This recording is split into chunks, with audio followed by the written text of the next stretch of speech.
तो इस कहानी की शुरुआत होती है टूर्नामेंट ऑफ पावर के बाद से। टूर्नामेंट ऑफ पावर खत्म हुए एक अच्छा खासा टाइम बीत चुका था, जिसमें सभी यूनिवर्सेस की जान दांव पे लगी हुई थी। लेकिन यूनिवर्स 7 के जी वॉरियर्स ने अपने अच्छे कोऑर्डिनेशन के बदौलत टूर्नामेंट ऑफ पावर को जीत लिया और सारे यूनिवर्स जो कि इरेज हो चुके थे उन सभी को रिवाइव कर दिया। और फिर हम देखते हैं कि इस टूर्नामेंट ऑफ पावर के बाद कुछ महीने बीत जाते हैं और फिर सारे के सारे गॉड ऑफ डिस्ट्रक्शन मिलकर एक बहुत ही इंपॉर्टेंट मीटिंग अरेंज करते हैं। और ये मीटिंग तभी बुलाई जाती है जब कोई बहुत ही ज्यादा जरूरी बात होती है। और ये सभी गॉड ऑफ डिस्ट्रक्शन समझ जाते हैं कि सिर्फ एक मॉर्टल जिसका ध्यान जेनोसामा की तरफ कुछ ज्यादा ही है, और उसने जेनोसामा को टूर्नामेंट ऑफ पावर के बारे में भी याद दिलाया, जो कि एक बेवकूफी भरा फैसला लेता है सिर्फ एक ताकतवर विरोधी से लड़ने के लिए। गोकू एक बहुत बड़ा खतरा है पूरे यूनिवर्स के लिए, क्योंकि वो ताकतवर विरोधी से लड़ने के लिए कुछ भी कर सकता है, चाहे वो टूर्नामेंट ऑफ पावर को दोबारा ही करवाना क्यों ना हो, या फिर उससे भी ज्यादा कोई बदतर। और सभी गॉड्स को ये लगने लगता है कि गोकू ये कभी भी कर सकता है। फिर वेलमोट कहते हैं कि गोकू सिर्फ ये चाहता था कि वो टूर्नामेंट ऑफ पावर में सबसे स्ट्रॉन्ग ओपोनेंट से फेस करे, और वो यूनिवर्स के लिए एक खतरा है।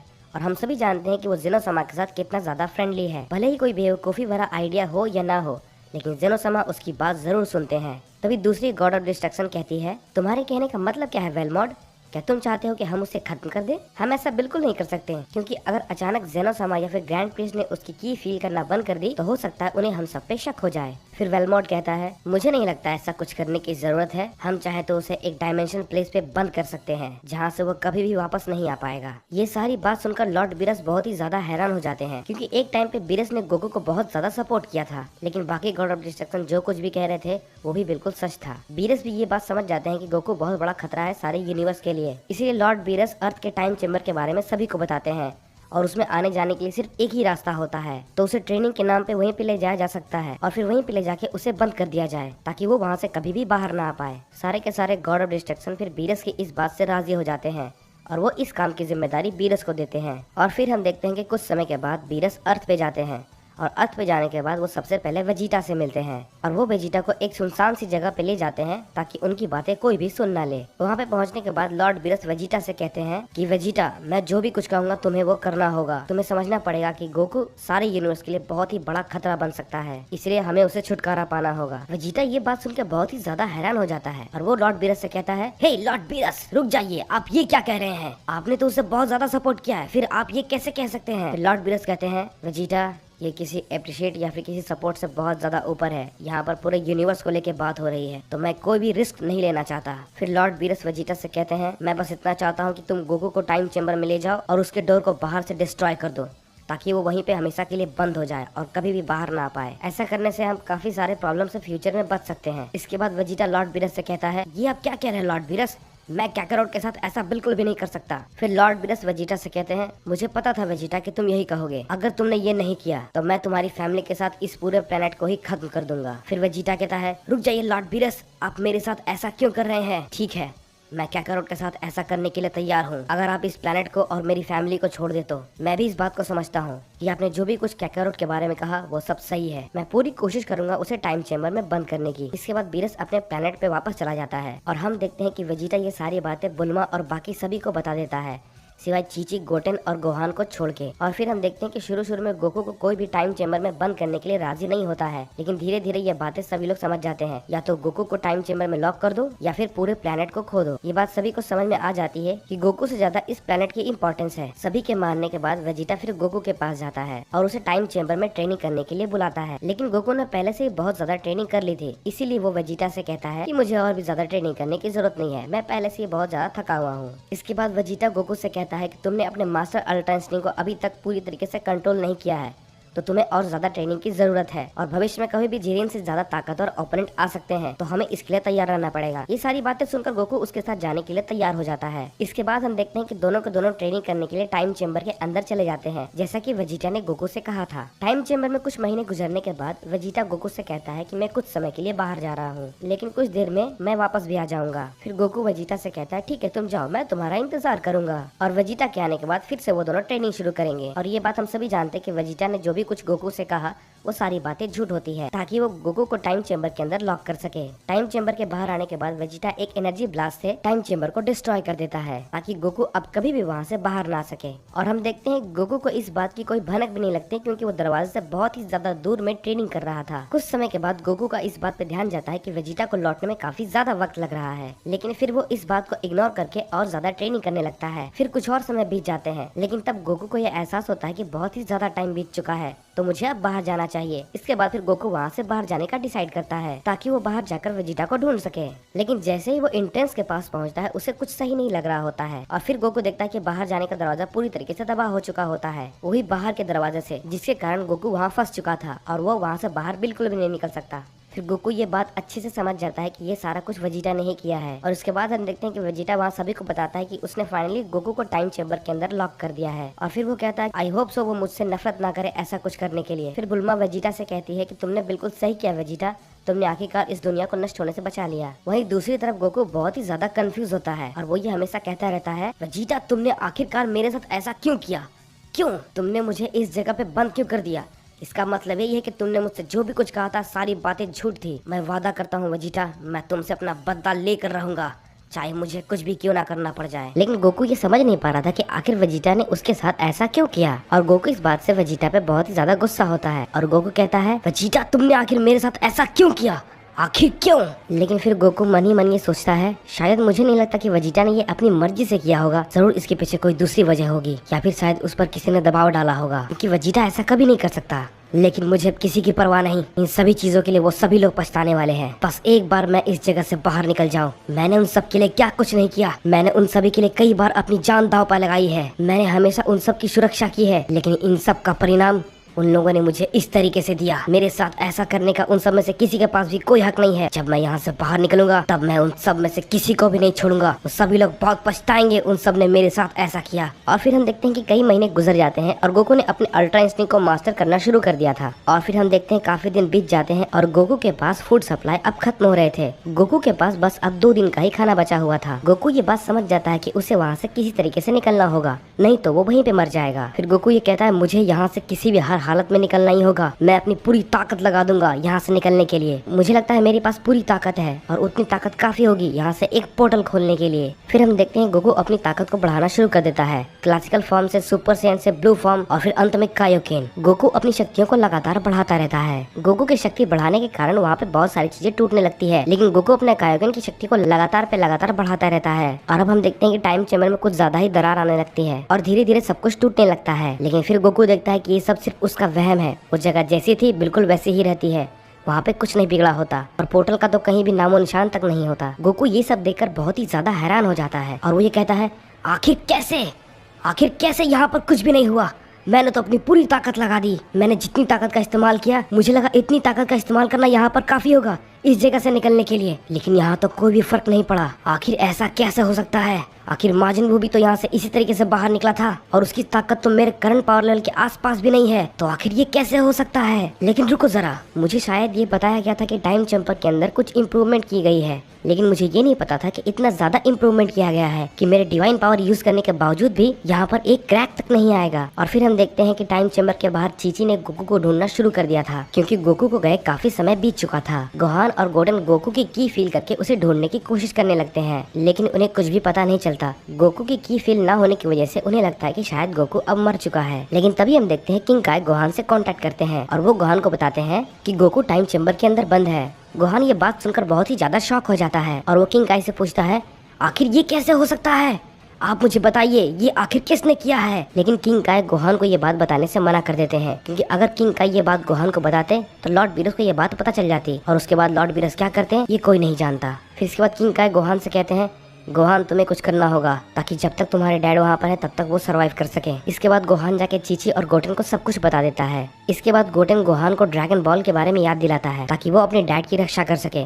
इसके बाद गोहान भी कहता है मैं भी यही करने वाला था। फिर इसके बाद दोनों ड्रैगन बॉल ढूंढने के लिए निकल जाते हैं, लेकिन तभी उन्हें पता चलता है कि बुल्मा ने सारे के सारे ड्रैगन बॉल फिर से कलेक्ट कर लिए हैं। तो इसके बाद फिर वे लोग बुल्मा से ड्रैगन बॉल मांगने के लिए जाते हैं, लेकिन बुल्मा उन्हें ड्रैगन बॉल देने से मना कर देती है। गोहान को ये पता नहीं था कि बुल्मा भी इन सभी में इन्वॉल्व है, लेकिन जैसे ही बुल्मा का ध्यान थोड़ा भटकता है, गोटेन सारे ड्रैगन बॉल लेके वहाँ से भाग जाता है और फिर वे लोग कहीं दूर जाके ड्रैगन बॉल से शेनरॉन को समन करते हैं। और शेनरॉन उनके सामने आने के बाद उनसे पूछता है, बताओ तुम्हारी क्या इच्छा है। तभी गोहान शेनरॉन को कहता है कि मेरे डैड को यहाँ पर ले आओ। फिर शेनरॉन कहता है कि ये इम्पॉसिबल है क्योंकि वो एक दूसरे डायमेंशन में है। फिर गोहान गुस्से में कहता है, तो ठीक है, मेरे डैड को इमोर्टल कर दो ताकि वो उस डायमेंशन में सफर कर सके। फिर हम देखते हैं कि शेनरॉन उसकी ये विश पूरी कर देता है और वो गोकू को इमोर्टल कर देता है। और उसी टाइम हम देखते हैं कि गोकू को अपनी बॉडी के अंदर एक अलग ही फीलिंग होने लगती है क्योंकि गोकू ने बहुत दिन से कुछ भी नहीं खाया था और अचानक से उसकी बॉडी में जितना भी दर्द होता है और भूख होती है वो सभी के सभी गायब हो जाते हैं। लेकिन गोकू को इन सब चीजों का कुछ भी समझ में नहीं आ रहा था और देखते ही देखते इस तरीके से 2 साल बीत जाते हैं।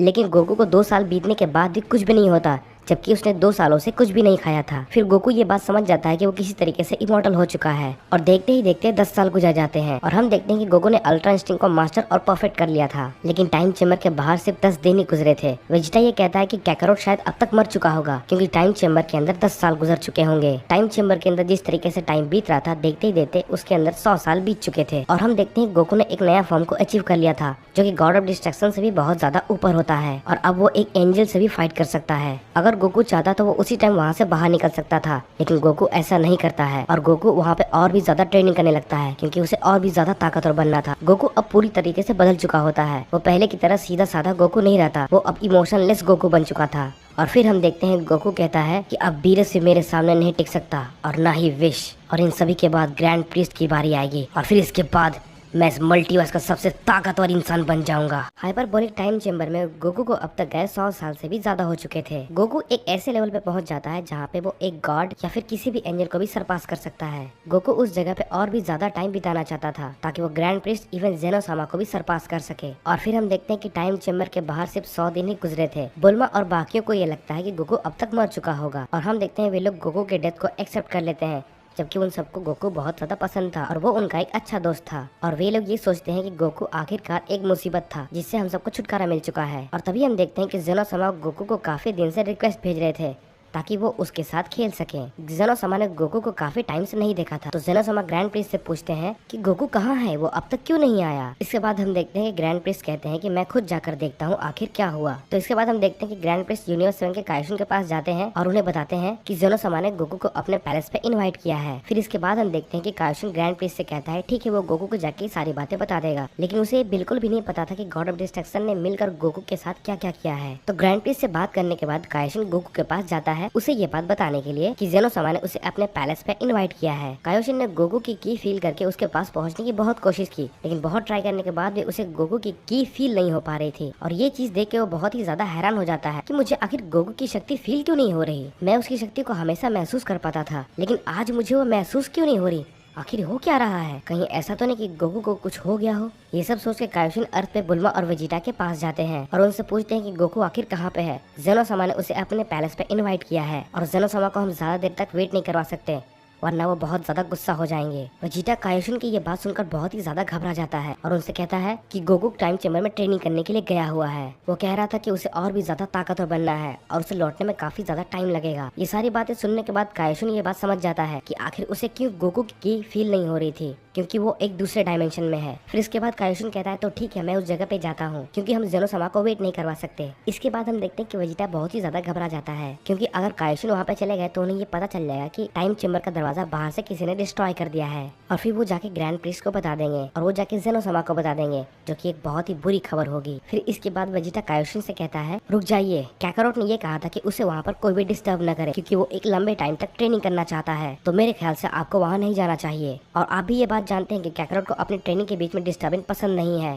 वेजिटा की ये बात सुनकर कायोशिन बहुत ही ज्यादा हैरान हो जाता है। इसके बाद कायोशिन कहते हैं ठीक है, मैं उस जगह पे नहीं जाऊंगा, लेकिन तुम ये बात गोकू को बता देना। लेकिन इधर हम देखते हैं कि कायोशिन ने वेजिटा से झूठ कहा था और वो उस टाइम चेम्बर के पास पहुंच जाते हैं। और फिर हम देखते हैं वेजिटा ये बात समझ जाता है कि कायोशिन उनकी बात नहीं सुनेंगे और वो गोकू को ढूंढने के लिए टाइम चेम्बर के पास जरूर जाएंगे। इसलिए वेजिटा लॉर्ड बीरस को बुला देता है ताकि कोई भी बड़ी मुसीबत खड़ी ना हो। और इधर हम देखते हैं कि कायोशिन आखिरकार टाइम चेम्बर के पास पहुंच जाते हैं और फिर वो देखते हैं कि टाइम चेम्बर का दरवाजा किसी ने बाहर से बुरी तरीके से डिस्ट्रॉय कर दिया है। कायोशिन ये देखकर बहुत ही ज्यादा हैरान हो जाते हैं और वो ये कहते हैं तो अब मैं समझ गया वेजिटा ने आखिर मुझसे ऐसा क्यों कहा। तुमने मुझे ये बात बताकर बहुत बड़ी गलती कर दी है वेजिटा कि गोकू यहाँ पर है। शायद तुम्हें ये लगा होगा कि मैं यहाँ पर नहीं आऊंगा, लेकिन तुम गलत थे। कायोशिन ये सारी चीजें देखकर गोकू की मदद करने की सोचते हैं ग्रैंड प्रिंस को ये बात बताकर, और वो ये बात सोचते हैं कि ये सारी बातें वो ग्रैंड प्रिंस को बता देंगे। लेकिन कायोशिन के वहाँ से निकलने से पहले बीरस उनके सामने आ जाते हैं। कायोशिन ये देखकर चौंक जाते हैं और वो बीरस से पूछते हैं कि बीरस समा, आखिर आप यहाँ पर क्या कर रहे हैं? क्या आप भी सैयन गोकू से मिलने आए हैं? आप मुझे आखिर इस तरीके से क्यों देख रहे हैं? रुकिए जरा,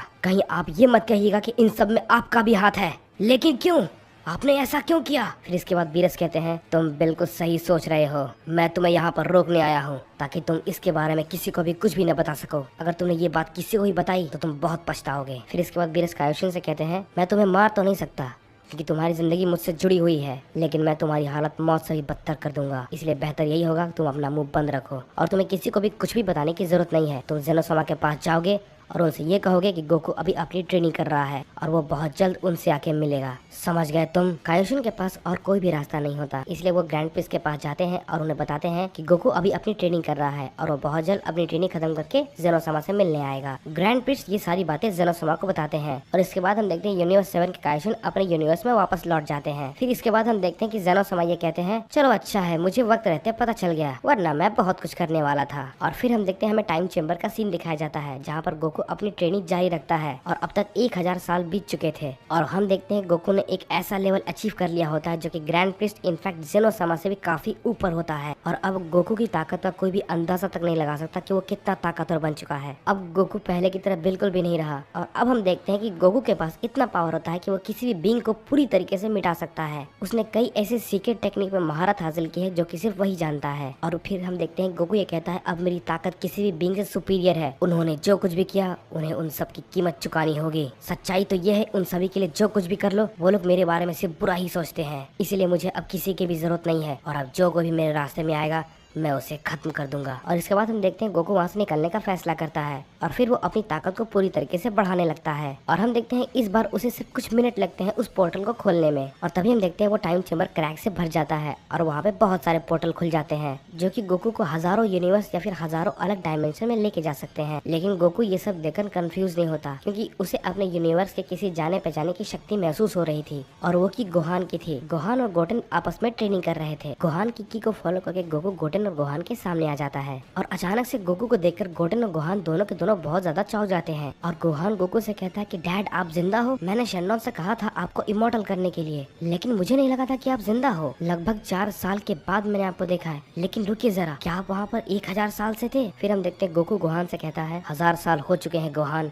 जब मैंने तुम्हें आखिरी बार देखा था मुझे ऐसा लगा था कि मैं अनंत काल के लिए शायद वहीं पर रह जाऊंगा, लेकिन हर दिन हर साल मैंने सिर्फ यही याद किया कि मुझे मेरे दोस्तों ने किस तरीके से धोखा दिया। मैंने उन सब के लिए क्या कुछ नहीं किया, मैंने अपनी जान तक दांव उन सब के लिए लगा दी, लेकिन उन सब ने मेरे साथ क्या किया?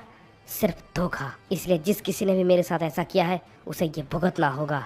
मैं उसे नहीं छोड़ूंगा। सबसे पहले मैं वेजिटा के पास जा रहा हूँ, देखता हूँ वो मुझसे क्या कहता है। फिर गोहान कहता है डैड आप ये क्या कह रहे हैं? क्या आप ये कहना चाहते हैं कि इन सब के पीछे वेजिटा था? मैंने किंग काई से ये बात पूछी थी लेकिन उन्होंने मुझे ये बताने से मना कर दिया, लेकिन वेजिटा ने ऐसा आखिर क्यों किया? इसके बाद गोकू कहता है गोहान इन सब बातों का कोई फायदा नहीं, मैं सिर्फ इतना जानता हूँ वेजिटा ने मुझे धोखा दिया और मैं उसे नहीं छोड़ूंगा। गोहान कहता है डैड रुक जाइए, आप ऐसा नहीं कर सकते, आप ऐसा मत कीजिए, आप वेजिटा को नहीं मार सकते। डैड आपने उसे पहले भी एक बार माफ किया है तो मैं चाहता हूँ आप उसे एक बार और माफ कर दीजिए। चुप हो जाओ गोहान, मैं तुम्हारी कोई बात नहीं सुनना चाहता। इन सब बातों का मुझ पर कोई फर्क नहीं पड़ता, मैं वेजिटा को नहीं छोड़ूंगा। अब वैसे भी ये सभी जानते हैं कि मुझे किस तरीके से धोखा देना है। गोकू वहाँ से जाने लगता है लेकिन तभी हम देखते हैं गोहान गोकू के सामने आकर खड़ा हो जाता है और अपनी पूरी पावर से गोकू पे हमला करता है और गोकू को रोकने की कोशिश करता है। गोहान को ऐसा करता देख गोकू उस पर बहुत ही ज्यादा गुस्सा हो जाता है और वो गोहान से कहता है मेरे रास्ते से हट जाओ गोहान। और उसके बाद गोकू सिर्फ एक पंच से ही गोहान को बहुत ही ज्यादा दूर फेंक देता है और गोहान कहीं पहाड़ों में जाके टकरा जाता है। गोटेन ये सब देखकर बहुत ही ज्यादा हैरान हो जाता है और वो ये कहता है आखिर डैड को हुआ क्या है,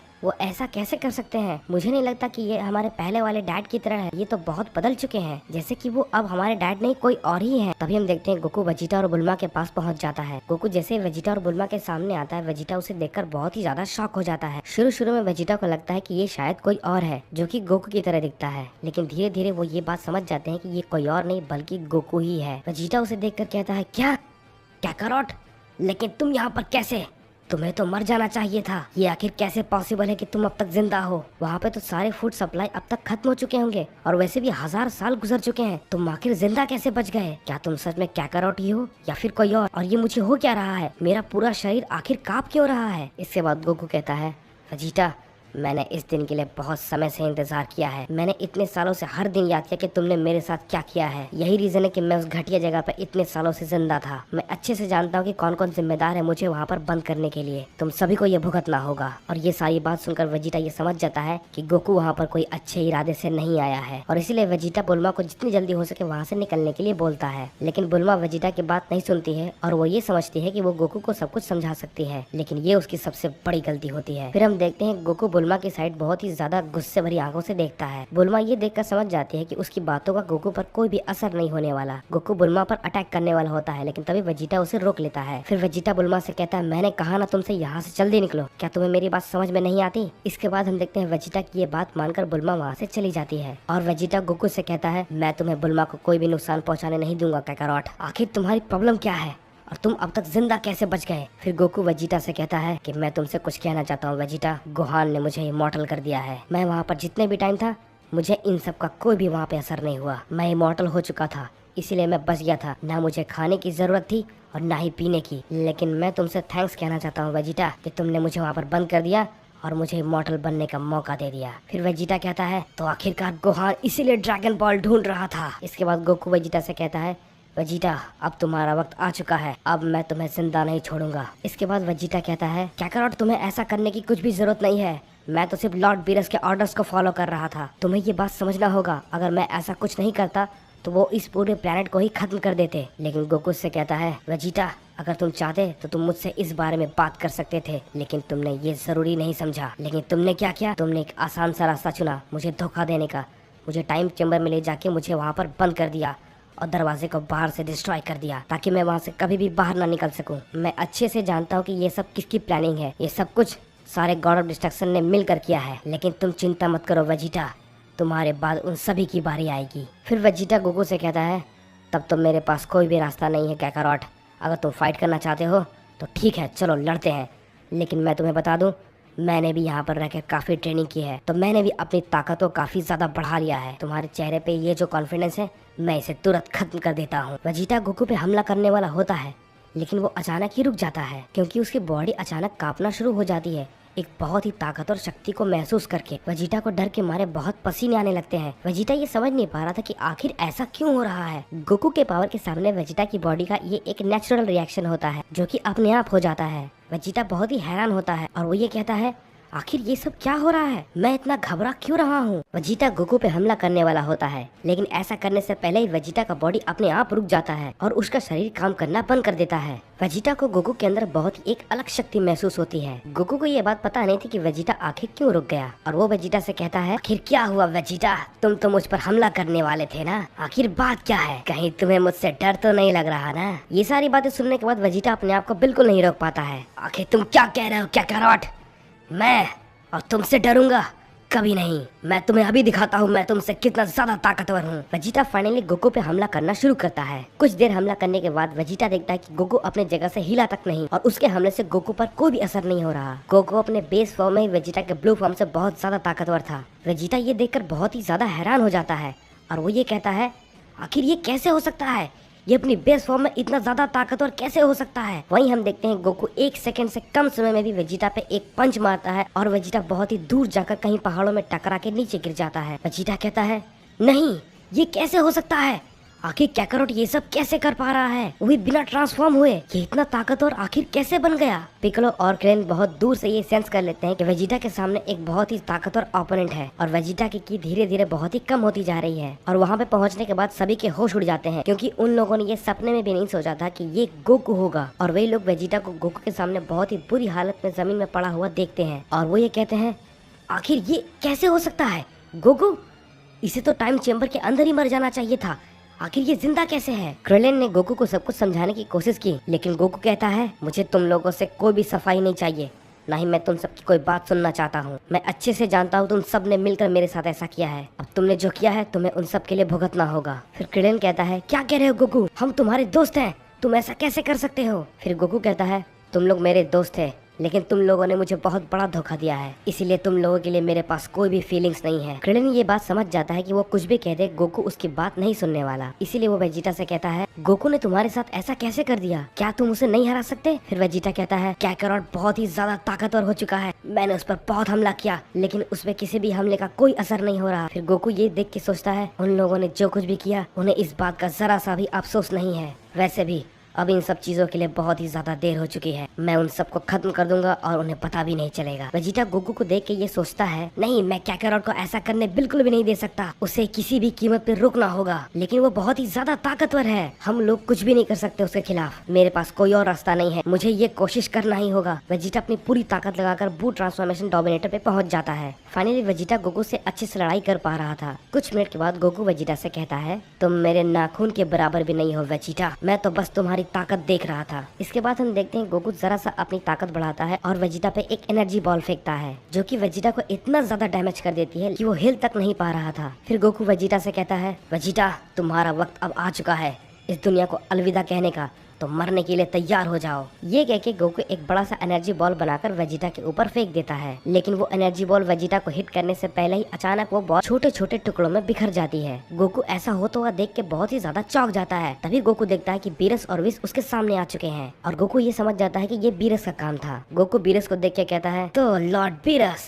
आखिरकार तुम यहाँ पर आ ही गए, मैंने ये बिल्कुल भी नहीं सोचा था कि तुमने जो मेरे साथ किया इसके बाद तुम मेरे सामने आने की भी हिम्मत करोगे। चलो अच्छी बात है कि तुम खुद आ गए, अब मुझे तुम्हारे उस बेकार से प्लेनेट पे नहीं जाना पड़ेगा, मैं तुम्हें यहीं पर खत्म कर दूंगा। वीस लॉर्ड बीरस को ये बताता है कि गोकू अब पहले की तरह नहीं रहा, वो बहुत ही बदल चुका है और आप जो अभी देख रहे हैं वो गोकू का एक बहुत ही बदला हुआ रूप है, एक ही जगह पे 1000 साल अकेला रहने का नतीजा। लेकिन उसे देखकर ऐसा लग रहा है कि वो आप पे बहुत ही ज्यादा गुस्सा है लॉर्ड बीरस। फिर लॉर्ड बीरस कहते हैं बेवकूफ सैयन, तुम्हें उसी जगह पे बंद रहना चाहिए था, तुम्हें बाहर नहीं आना था, तुम सारी यूनिवर्स के लिए एक बहुत बड़ा खतरा हो। फिर गोकू कहता है बीरस मुझे तुम्हारी इन बातों से कोई मतलब नहीं है, तुम लोगों ने जो मेरे साथ किया है अब तुम सबको इसके लिए मरना पड़ेगा। फिर लॉर्ड बीरस कहते हैं ओह तो तुम मेरे साथ लड़ना चाहते हो सैयन, और मैं ये भावना तुम्हारी आंखों में साफ साफ देख सकता हूँ। बीरस ये बात समझ जाते हैं कि उसे अपनी फुल पावर का शुरू से ही इस्तेमाल करना पड़ेगा। लॉर्ड बीरस अपनी पावर को इंक्रीज करना शुरू कर देता है, जिसकी वजह से पूरा प्लेनेट कांपने लगता है, लेकिन वीस के बैरियर की मदद से अर्थ को कोई भी नुकसान नहीं पहुँचता। गोकू ट्रांसफॉर्म नहीं होता, लेकिन वो अपने बेस फॉर्म में ही पावर अप करता है और तभी हम देखते हैं दोनों आपस में फाइटिंग शुरू कर देते हैं, लेकिन वीस का बैरियर उनकी शक्तियों को झेल नहीं पा रहा था और उसमें क्रैक आने लगता है। गोकू बीरस से कहता है अगर तुम्हारी यही पूरी ताकत है तो मुझे ये देखकर तुम्हारे लिए बहुत अफसोस हो रहा है, क्योंकि मुझे तो ट्रांसफॉर्म भी नहीं करना पड़ा। लॉर्ड बीरस ये देखकर बहुत ही चौंक जाते हैं और वो ये कहते हैं तुम अपने बेस फॉर्म में इतने ज्यादा ताकतवर कैसे हो सकते हो?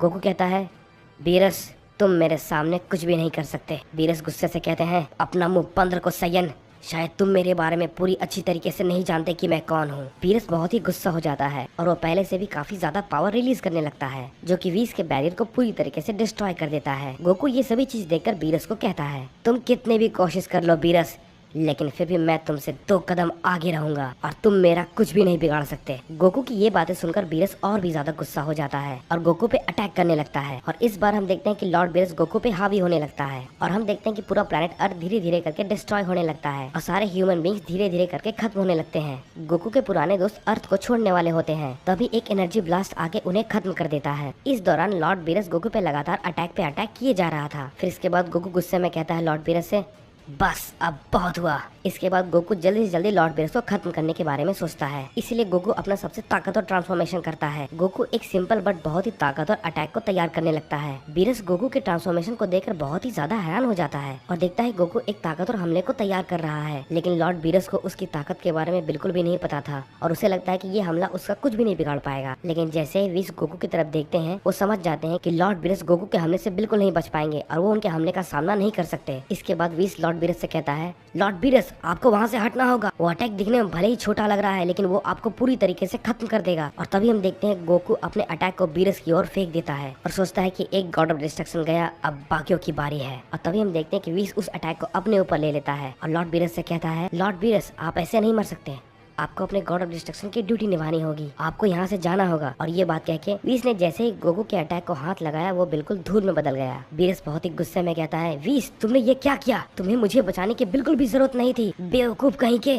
गोकू तुमने जो कुछ भी किया तुम इसके लिए बहुत ज्यादा पछताना पड़ेगा। लेकिन मैं करूँ तो क्या करूँ, मैं बहुत ही ज्यादा कमजोर हो चुका हूँ उसके सामने। बीरस जैसे तैसे करके वहाँ से निकलने में कामयाब हो जाता है। वो अपनी बची कुची पावर से एक ऐसा हमला करता है जिससे गोकू कुछ देर के लिए अंधा हो जाता है। फिर गोकू गुस्से में कहता है, बीरस तुम कहीं भी भाग जाओ, मैं तुम्हें ढूंढ निकालूंगा और खत्म कर दूंगा। और तभी हम देखते हैं कि वेजिटा वहाँ से बुल्मा के साथ इंस्टेंट ट्रांसमिशन के जरिए निकल जाता है। दरअसल में ये टेक्निक गोकू की होती है जो कि वेजिटा ने कभी इस्तेमाल नहीं किया था। और हम देखते हैं गोकू भी अर्थ को छोड़ के चला जाता है क्योंकि वो पूरी तरीके से डिस्ट्रॉय हो चुका होता है। गोकू को लगा था कि सभी लोग मर चुके हैं, लेकिन गोकू ये बात नहीं जानता था कि वेजिटा वहाँ से बाहर निकल चुका है। फिर गोकू कहता है, मुझे माफ करना गोहान, गोटेन, चीची, मैं तुम लोग के लिए कुछ नहीं कर पाया। इसके बाद हम देखते हैं गोकू बीरस को ढूंढने के लिए जाता है और उसे बीरस की फील होती है और फिर वो तुरंत वहाँ पे टेलीपोर्ट करके पहुँच जाता है। और हम देखते हैं कि गोकू के पहुँचने से पहले ही लॉर्ड बीरस सभी गॉड ऑफ डिस्ट्रक्शन को वहाँ पे बुला लेते हैं। गोकू उन सभी को देख के कहता है, क्या बात है, सभी के सभी गॉड ऑफ डिस्ट्रक्शन एक जगह पे हैं, तब तो बहुत ही अच्छी बात है, मैं एक साथ तुम सबको खत्म कर दूंगा। चलो ये तो बहुत अच्छी बात हो गई, अब मुझे एक एक करके तुम सभी को ढूंढना नहीं पड़ेगा। और बीरस तो तुम यहाँ हो, डरपोक की तरह वहाँ पर बिना लड़े मुझसे भाग आए। इस पे वेलमोड कहता है, क्या कभी ने ऐसा सोचा था कि एक गॉड ऑफ डिस्ट्रक्शन जो एक तबाही का देवता होता है वो एक मॉर्टल से डर के भाग सकता है। फिर वेलमोड कहता है, मुझे ऐसा लग रहा है कि तुम पहले से काफी ज्यादा ताकतवर हो गए हो, तुमने बीरस की ऐसी हालत कर दी, हमें तुम्हें खत्म करना होगा, चाहे हमें जेनोसामा से सब कुछ सच सच क्यों ना बताना पड़े। गॉड ऑफ डिस्ट्रक्शन से उलझना तुम्हें बहुत ही महंगा पड़ेगा मॉर्टल। फिर गोकू कहता है, आखिर तुम किस बारे में बात कर रहे हो, अगर तुम्हें वाकई में लगता है कि तुम मुझे हरा सकते हो तो ये तुम्हारी सबसे बड़ी भूल है। अगर तुम सभी मिलकर एक साथ मुझ पर हमला करोगे फिर भी मुझ पर कोई फर्क नहीं पड़ने वाला। तुम लोग मेरी शक्ति के सामने कुछ भी नहीं हो। यहाँ तक कि तुम जिससे सबसे ज्यादा डरते हो जेनोसामा, मैं उससे भी कहीं ज्यादा ताकतवर बन चुका हूँ। मुझे उसके खिलाफ कोई भी प्रॉब्लम नहीं है, लेकिन अगर वो बीच में आया तो मैं उसे भी खत्म कर दूंगा। तभी वो लोग कहते हैं, आखिर तुम्हारी हिम्मत कैसे हुई जेनोसामा के बारे में ये सब कहने की? क्या कहा तुमने? क्या तुम जेनोसामा से भी बहुत ऊपर हो? पागलों की तरह बात मत करो। फिर गोकू कहता है, मुझे इन सब बातों से कोई भी फर्क नहीं पड़ता, तुम लोग क्या सोचते हो, क्योंकि अंत में तुम सबको तो मरना ही पड़ेगा। बीरस की हालत बहुत ही ज्यादा खराब हो चुकी थी गोकू को फेस करके, और बीरस कहता है, तुम लोग गोकू को नजरअंदाज मत करो, हो सकता है वो सच कह रहा हो सकता है वो जेनोसामा से भी ज्यादा पावरफुल हो, उसने आखिरकार वीस को मार दिया है। बीरस की बातें सुनकर सारे के सारे गॉड ऑफ डिस्ट्रक्शन बहुत ही ज्यादा हैरान हो जाते हैं कि आखिर एक मॉर्टल कैसे एक एंजल को मार सकता है। ये सारी बातें सुनने के बाद सारे गॉड ऑफ डिस्ट्रक्शन गोकू को लेकर बहुत ही ज्यादा सीरियस हो जाते हैं। फिर गोकू कहता है, हाँ तुम लोगों ने बिल्कुल सही सुना, मैंने उस एंजल को मार दिया है, लेकिन वो हमला उसके लिए नहीं था, एक बेवकूफी बड़ा फैसला लिया उसने, उस जैसे किसी को बचा के जो कि वैसे भी मरने वाला है। सारे गॉड ऑफ डिस्ट्रक्शन कहते हैं, तब तो ये एक और भी बड़ा रीजन है तुम्हें खत्म करने के लिए। लेकिन आखिर कैसे? एक मॉर्टल आखिर एक एंजल को कैसे खत्म कर सकता है? ये बात कहकर सारे गॉड ऑफ डिस्ट्रक्शन अपनी ताकत को बहुत ज्यादा बढ़ा लेते हैं और गोकू पे हमला करने के लिए जाते हैं। गोकू बिना किसी स्ट्रगल के मास्टर अल्ट्रा इंस्टिंक्ट पे पहुंच जाता है और इस मास्टर अल्ट्रा इंस्टिंक्ट का पावर ग्रैंड प्रिस्ट के पावर से भी ज्यादा था। गोकू के इस ट्रांसफॉर्मेशन को देख के सारे गॉड ऑफ डिस्ट्रक्शन वहीं पे रुक जाते हैं और वो लोग ये देखते हैं कि गोकू ने कैसे बिना एफर्ट लगाए मास्टर अल्ट्रा इंस्टिंक्ट पे पहुंच गया। लेकिन शायद उन्हें ये पता नहीं था कि इस मास्टर अल्ट्रा इंस्टिंक्ट का पावर जो उन्होंने टूर्नामेंट ऑफ पावर में देखा था उससे कई गुना ज्यादा था। इसीलिए वो सभी लोग चारों तरफ से गोकू पे हमला करने लगते हैं, लेकिन इसका कोई भी फायदा नहीं होता। और गोकू फिर उनसे कहता है, मैंने कहा था तुम सब मेरे सामने कुछ भी नहीं हो, मेरा ब्लू ट्रांसफॉर्मेशन ही तुम सबके लिए काफी था, लेकिन मैं तुम्हारी इंसल्ट नहीं करना चाहता था, इसलिए मैं अपने ये फॉर्म में आ गया। लेकिन तभी हम देखते हैं कि गोकू अचानक से बीरस के पीछे पहुंच जाता है और वो अपने हाथ को बीरस के छाती के आर पार कर देता है। फिर वो लोग कहते हैं, आखिर ये क्या हुआ? इसका मतलब वो अब तक जो भी कुछ कर रहा था ये सब सिर्फ एक छलावा था बीरस के पास पहुंचने के लिए। फिर गोकू कहता है, अब अगली बारी किसकी है, अब कौन मरना चाहेगा? फिर वेलमोट कहता है, तुम बेवकूफ सयन, तुमने आखिर ऐसा कैसे किया, अब तुम्हें बहुत पछताना पड़ेगा। फिर गोकू कहता है, वेलमोट, अच्छा तो अब तुम मरना चाहते हो, ठीक है आ जाओ। फिर हम देखते हैं गोकू अचानक से वेलमोट के सामने आ जाता है और उसे मारने के लिए जाने लगता है, लेकिन फिर इसके बाद सारे गॉड ऑफ डिस्ट्रक्शन उसे रोक लेते हैं। फिर गोकू कहता है, अच्छा तो तुम सब अब एक साथ मरना चाहते हो, ठीक है। ये कह के गोकू बस पलक झपकाते ही उन सबकी मरने जैसी हालत कर देता है। मैंने कहा था तुम सब मेरे सामने टिक नहीं पाओगे, बस मुझे एक आखिरी हमला करना है तुम सभी को खत्म करने के लिए। अब तुम लोग क्या करोगे? तुम सबके पास अब कोई भी रास्ता नहीं है, तुम्हें मरने से कोई नहीं बचा सकता। गोकू ने कुछ ही देर के अंदर सारे गॉड्स की हालत बहुत ही ज्यादा खराब कर दी थी और वो उन सभी को खत्म करने के लिए एक आखिरी हमले की तैयारी करने लगा था। तभी वेलमोट कहता है, सुनो सेयन, तुम हमें इतनी आसानी से नहीं हरा सकते और तुम्हारी ये बात समझ में नहीं आएगी कि हमने जो कुछ भी किया था इस पूरे यूनिवर्स के भले के लिए किया था। अगर तुम्हारी जेनोसामा से फ्रेंडशिप ना होती तो हम तुम्हें उसी दिन ही खत्म कर देते। फिर गोकू कहता है, ओह अच्छा, तो तुम ऐसा कुछ करना चाहते थे, लेकिन अब इसके लिए बहुत ही ज्यादा देर हो चुकी है और अब तुम सबकी जिंदगी मेरे हाथ में है जिसे मैं खत्म कर दूंगा और इसका फैसला मैं करूंगा कि तुम्हें मारना है या फिर तुम्हें जिंदा छोड़ना है। और मैं तुम्हें बता दूं कि मेरा तुम्हें जिंदा छोड़ने का कोई भी इरादा नहीं है। फिर वेलमोट कहता है मरने की बारी तो तुम्हारी है, क्योंकि यहाँ पे सिर्फ तुम मरोगे, हम नहीं। और फिर हम देखते हैं कि वेलमोट गोकू के पीछे से गोकू पे अटैक करता है, लेकिन गोकू उसे बहुत ही आसानी से डॉच कर लेता है। और फिर हम देखते हैं गोकू वेलमोट पे एक हमला करता है। गोकू वेलमोट के सर को पकड़कर उसे जमीन पे पटक देता है। वेलमोट बहुत ही ज्यादा गुस्सा हो जाता है, लेकिन अचानक वेलमोट को अपनी छाती में दर्द होने लगता है, क्योंकि गोकू ने अपने हाथ से उसकी छाती को आर पार कर दिया था। वेलमोट खून से लथपथ होकर जमीन पर गिर जाता है, लेकिन ये बात गोकू को शायद पता नहीं थी कि वेलमोट जिस प्रजाति से है उनके 3 हार्ट्स होते हैं। फिर गोकू कहता है तो लगता है शायद इतना काफी नहीं था तुम्हें खत्म करने के लिए, तुम बीरज से भी ज्यादा जिद्दी हो। ये बात कह के गोकू उस पे अपना अटैक करता है। फिर उनमें से एक गॉड कहता है लगता है अब हमारे पास कोई भी रास्ता नहीं है। मैं ये करना तो नहीं चाहता था, लेकिन लगता है अब हमारे पास यही एक आखिरी मौका है और हमें ये करना ही होगा। ये हमने सिर्फ ग्रैंड प्रीस्ट के साथ ट्रेनिंग के दौरान किया था और मुझे बिल्कुल नहीं लगा था कि हमें इसे फिर से दोबारा इस्तेमाल करना होगा। फिर वेलमोट कहता है क्या तुम मर्ज होने के बारे में बात कर रहे हो? हम सभी का फ्यूजन? तुम अच्छे से जानते हो ना कि तुम आखिर कहना क्या चाहते हो। तुम्हें क्या लगता है ऐसी स्थिति में मैं तुम्हारे साथ मजाक करूंगा? हमारे पास सिर्फ यही एक रास्ता है। ये मॉर्टल बहुत ही ज्यादा ताकतवर है। इसके बाद वेलमोट सभी को ये बात बताता है। शुरू में सब लोग ये बात सुन के घबरा जाते हैं कि सबको फ्यूज होना पड़ेगा, लेकिन कुछ देर के बाद सभी लोग फिर मान जाते हैं। गोकू ने अटैक जो वेलमोट पे फेंका था वो अचानक से गायब हो जाता है और फिर हम देखते हैं कि वहाँ पर एक बहुत ही तेज रोशनी आती है। गोकू ये सब देखकर बहुत ही ज्यादा चौंक जाता है और कहता है आखिर वो कैसी रोशनी है और वो है क्या? वो रोशनी धीरे धीरे और भी ज्यादा तेज होती जा रही थी और गोकू को भी कुछ समझ में नहीं आ रहा था। पूरी जगह धीरे धीरे उस रोशनी की तरफ खींची जा रही थी और हम देखते हैं कि पूरे मल्टीवर्स में इस पावर का इम्पैक्ट होने लगता है, जो कि सिर्फ एक सिंगल बीइंग का होता है, जो कि सभी गॉड ऑफ डिस्ट्रक्शन का फ्यूजन होता है। गोकू के सामने सभी गॉड ऑफ डिस्ट्रक्शन का एक फ्यूजन आता है और गोकू फिर कहता है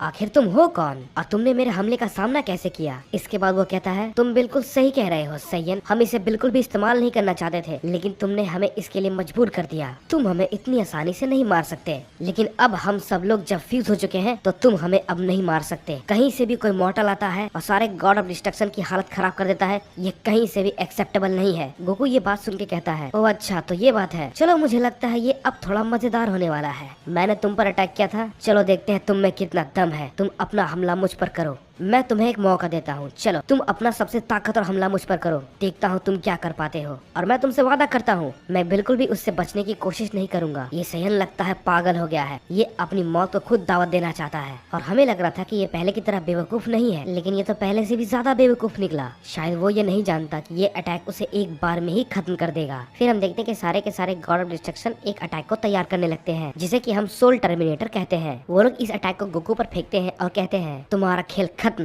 बेवकूफ सैयन। वो अटैक गोकू से टकराता है और वहाँ पर एक बहुत बड़ा एक्सप्लोजन होता है, जिसकी वजह से आसपास के सारे प्लेनेट धूल में बदल जाते हैं। और तभी हम देखते हैं उस धमाके के बारे में ज़ेनोसामा को भी पता चल जाता है। लेकिन तभी हम देखते हैं उस अटैक को करने के बाद गोकू की किसी को भी फील नहीं हो रही होती है, जिसकी वजह से उन्हें लगता है कि शायद गोकू अब नहीं रहा और अब वो मर चुका है। लेकिन ये उनकी गलतफहमी होती है, क्योंकि गोकू वही जमीन पर पड़ा होता है। इतने पावरफुल अटैक को फेस करने के बाद गोकू के शरीर पे कुछ जख्म दिखते हैं। इसके बाद गोकू कहता है कि मैंने तो तुम्हें मौका दिया था, लेकिन लगता है तुमने उस मौके को बहुत ही आसानी से गवा दिया।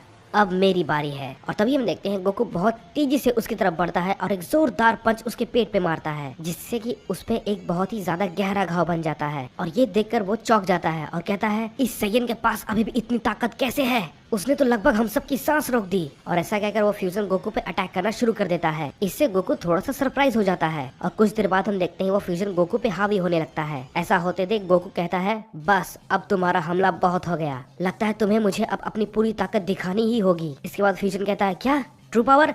तुम्हारा इस बात से कहने का मतलब क्या है? फिर गोकू कहता है तुम लोगों ने बिल्कुल सही समझा, मेरी ट्रू पावर, और ये सब खत्म करने का अब सही समय आ चुका है। और ऐसा कहकर गोकू अपने सबसे ताकतवर फॉर्म में ट्रांसफॉर्म हो जाता है, जिसको देखकर फ्यूजन बहुत ही ज्यादा शॉक हो जाता है। और तभी हम देखते हैं ज़ेनोसामा को एक बहुत ही ताकतवर शक्ति महसूस होती है, लेकिन वो बिल्कुल भी नहीं समझ पा रहे थे कि आखिर ये हो क्या रहा है। फिर ज़ेनोसामा सोचते हैं कि वो उस जगह पे जाके देखेंगे कि वहाँ पे आखिर हो क्या रहा है। गोकू का पावर इतना ज्यादा होता है कि ग्रैंड प्रीस्ट भी शॉक हो जाते हैं और वो कहते हैं आखिर ये कैसा एहसास है और इतनी ज्यादा ताकत ये है आखिर किसकी? ज़ेनोसामा शायद इसी को देखने के लिए गए हैं, लेकिन ज़ेनोसामा ने तो मुझे उन्हें फॉलो करने के लिए मना किया है। मुझे फर्क नहीं पड़ता कि उन्होंने मुझसे क्या कहा, लेकिन मुझे उनकी रक्षा के लिए उनके पास जाना ही होगा। और फिर हम देखते हैं गोकू फ्यूजन से कहता है तो ये है मेरी पूरी ताकत, इसके बाद फ्यूजन कहता है तुम्हें क्या लगता है ये देखकर हम तुमसे डर जाएंगे? कभी नहीं। तुम्हें खत्म करने के बाद हम तुम्हें हमेशा याद रखेंगे सैयन, क्योंकि तुम एक अकेले ऐसे हो जिसके लिए हमें आपस में फ्यूज होना पड़ा। ये एक इंसल्ट है गॉड ऑफ डिस्ट्रक्शन के नाम पे, जो कि हमें पूरी जिंदगी सहनी होगी। फिर गोकू कहता है ओह तो लगता है तुम लोगों ने मुझे कुछ ज्यादा ही नजरअंदाज कर दिया, क्योंकि तुम्हारा सबसे ताकत और हमला भी मुझे मारने के लिए काफी नहीं था। ऐसा सुनते ही फ्यूजन अचानक उस पे हाकाई का इस्तेमाल करता है, लेकिन गोकू पर उसका कोई भी असर नहीं होता है, जिसे देखकर फ्यूजन पूरी तरीके से शॉक हो जाता है। इसके बाद गोकू उनसे कहता है बस अब बहुत हो गया, मुझे लगता है तुम लोग शायद मेरे साथ मजाक कर रहे हो, इन सब हमलों का मुझ पर कोई भी असर नहीं होने वाला।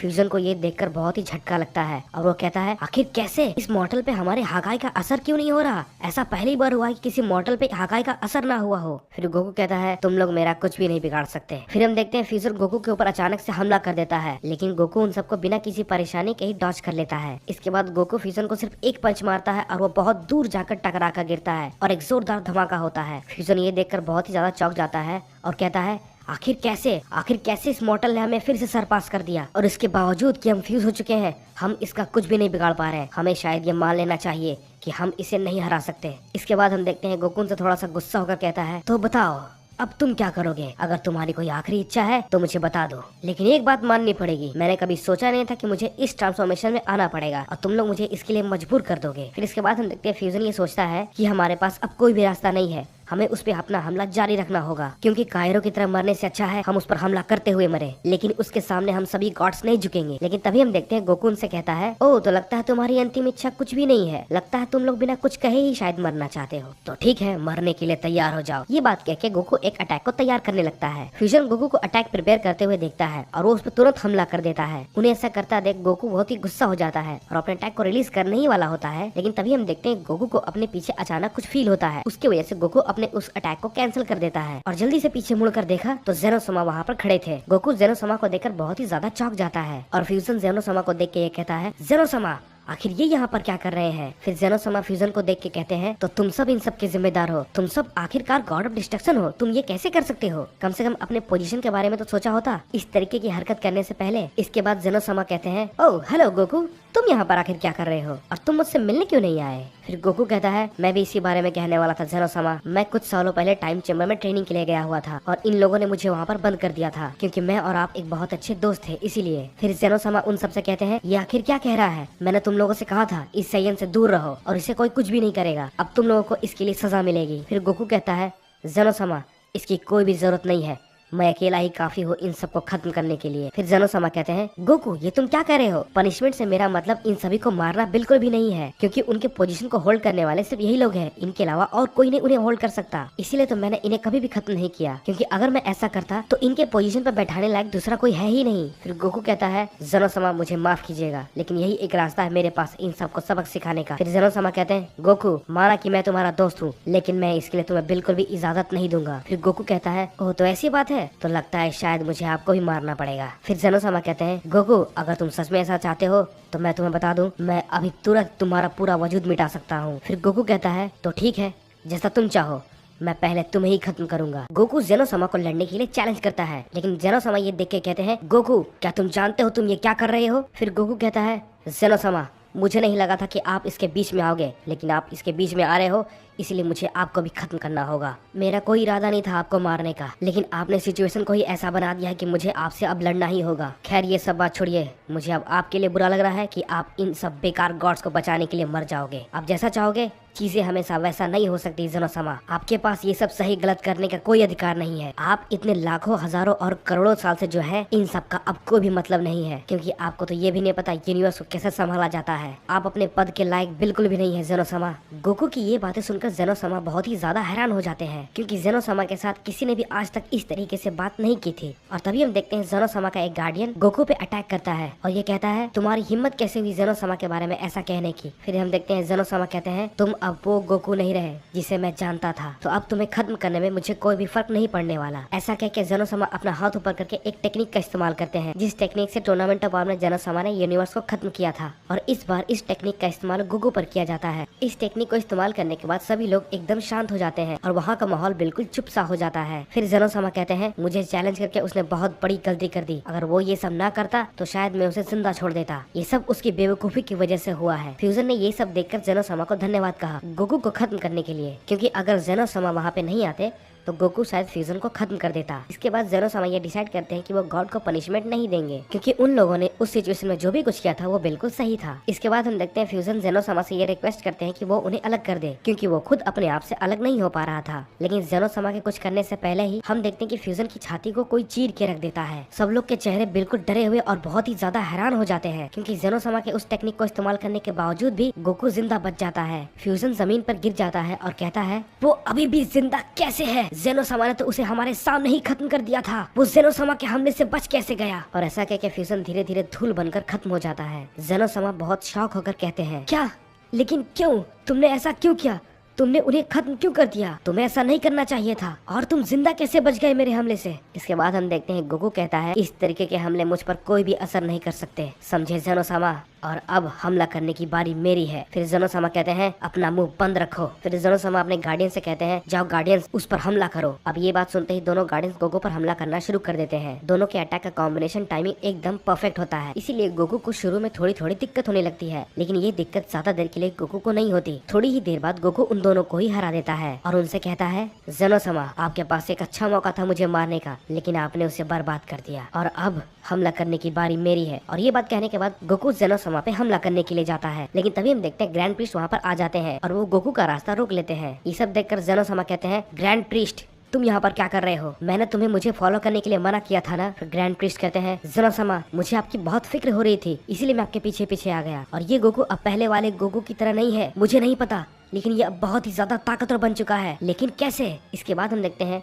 जेनो समा ग्रैंड प्रीस्ट को ये ऑर्डर देते हैं कि वो वहाँ से तुरंत चला जाए। जेनो समा खुद ही ये सब संभाल लेंगे, लेकिन ग्रैंड प्रीस्ट वहाँ से जाने से मना कर देते हैं। गोकू ये सब देखकर कहता है ओह तो लगता है अब तुम मुझसे शायद लड़ना चाहते हो। फिर जेनो समा ग्रैंड प्रीस्ट से कहते हैं तुम अभी कभी वहाँ से हट जाओ, वरना गोकू से पहले मैं ही तुम्हें खत्म कर दूंगा। मैं तुमसे ये आखिरी बार कह रहा हूँ, वहाँ से हट जाओ और ये मेरा एक ऑर्डर है, समझे ग्रैंड प्रीस्ट? लेकिन ग्रैंड प्रीस्ट जेनो समा को लेकर इतनी ज्यादा चिंता में थे कि वो उनकी बातों को नजरअंदाज करने लगते हैं। फिर हम देखते हैं गोकू उनसे कहता है तुम्हें कहीं भी जाने की जरूरत नहीं है ग्रैंड प्रीस्ट, मैं सबसे पहले तुम्हें ही खत्म करूंगा। फिर ग्रैंड प्रीस्ट कहते हैं ठीक है गोकू, तो मैं ही तुमसे पहले फाइट करूंगा। मैंने कभी भी अपने सपने में भी नहीं सोचा था कि मुझे तुमसे फाइट करनी होगी। मुझे इस बात से कोई फर्क नहीं पड़ता, मैं पहले तुम्हें खत्म करूंगा, उसके बाद जेनो समा की बारी आएगी। और ऐसा कहने के बाद दोनों के दोनों अपनी फाइट शुरू कर देते हैं। दोनों की फाइट से इतनी ज्यादा एनर्जी निकलती है कि इसका असर पूरे मल्टीवर्स में होने लगता है। और हम देखते हैं कि पहली बार ग्रैंड प्रीस्ट बहुत ही सीरियसली फाइट कर रहे थे और वो भी अपनी पूरी ताकत के साथ। ग्रैंड प्रीस्ट ने गोकू पर अपनी एक टेक्निक यूज की, जिसकी वजह से गोकू पूरी तरीके से पैरालाइज हो जाता है। इसके बाद ग्रैंड प्रीस्ट इस मौके का फायदा उठाकर गोकू पर लगातार हमले करने लगते हैं। और वहीं दूसरी तरफ हम देखते हैं गोकू को कुछ भी समझ में नहीं आ रहा था कि आखिर ये सब हो क्या रहा है। फिर हम देखते हैं धीरे धीरे गोकू की हालत काफी खराब होने लगती है ग्रैंड प्रीस्ट के हमलों को झेलते झेलते। लेकिन फिर गोकू किसी भी तरीके से अपने आप को फ्री कर लेता है और गुस्से में ग्रैंड प्रीस्ट को एक बहुत ही जोरदार मुक्का मारता है, जिससे वो काफी दूर जाकर गिरते हैं और एक बहुत बड़ा धमाका होता है। लेकिन फिर भी ग्रैंड प्रीस्ट गोकू से ज्यादा सुपीरियर थे, क्योंकि गोकू ग्रैंड प्रीस्ट के अटैक को बिल्कुल भी नहीं देख पा रहा था। गोकू ये देखकर बहुत ही ज्यादा सरप्राइज हो जाता है, क्योंकि गोकू ने कभी भी नहीं सोचा था कि ग्रैंड प्रीस्ट इतने ज्यादा ताकतवर होंगे। फिर गोकू कहता है तो ग्रैंड प्रीस्ट लगता है तुम मुझसे ज्यादा ताकतवर हो, लेकिन अब लगता है मेरे पास अब कोई भी रास्ता नहीं है अपने आखिरी फॉर्म में आने का। फिर ग्रैंड प्रीस्ट कहते हैं क्या तुम्हारा आखिरी फॉर्म? आखिर तुम्हारा इससे मतलब क्या है? और फिर हम देखते हैं गोकू अपनी ताकत को बढ़ाना शुरू कर देता है। फिर ग्रैंड प्रीस्ट गोकू से कहते हैं तुम्हें क्या लगता है तुम अपनी ताकत बढ़ाते रहोगे और मैं तुमसे डर जाऊंगा?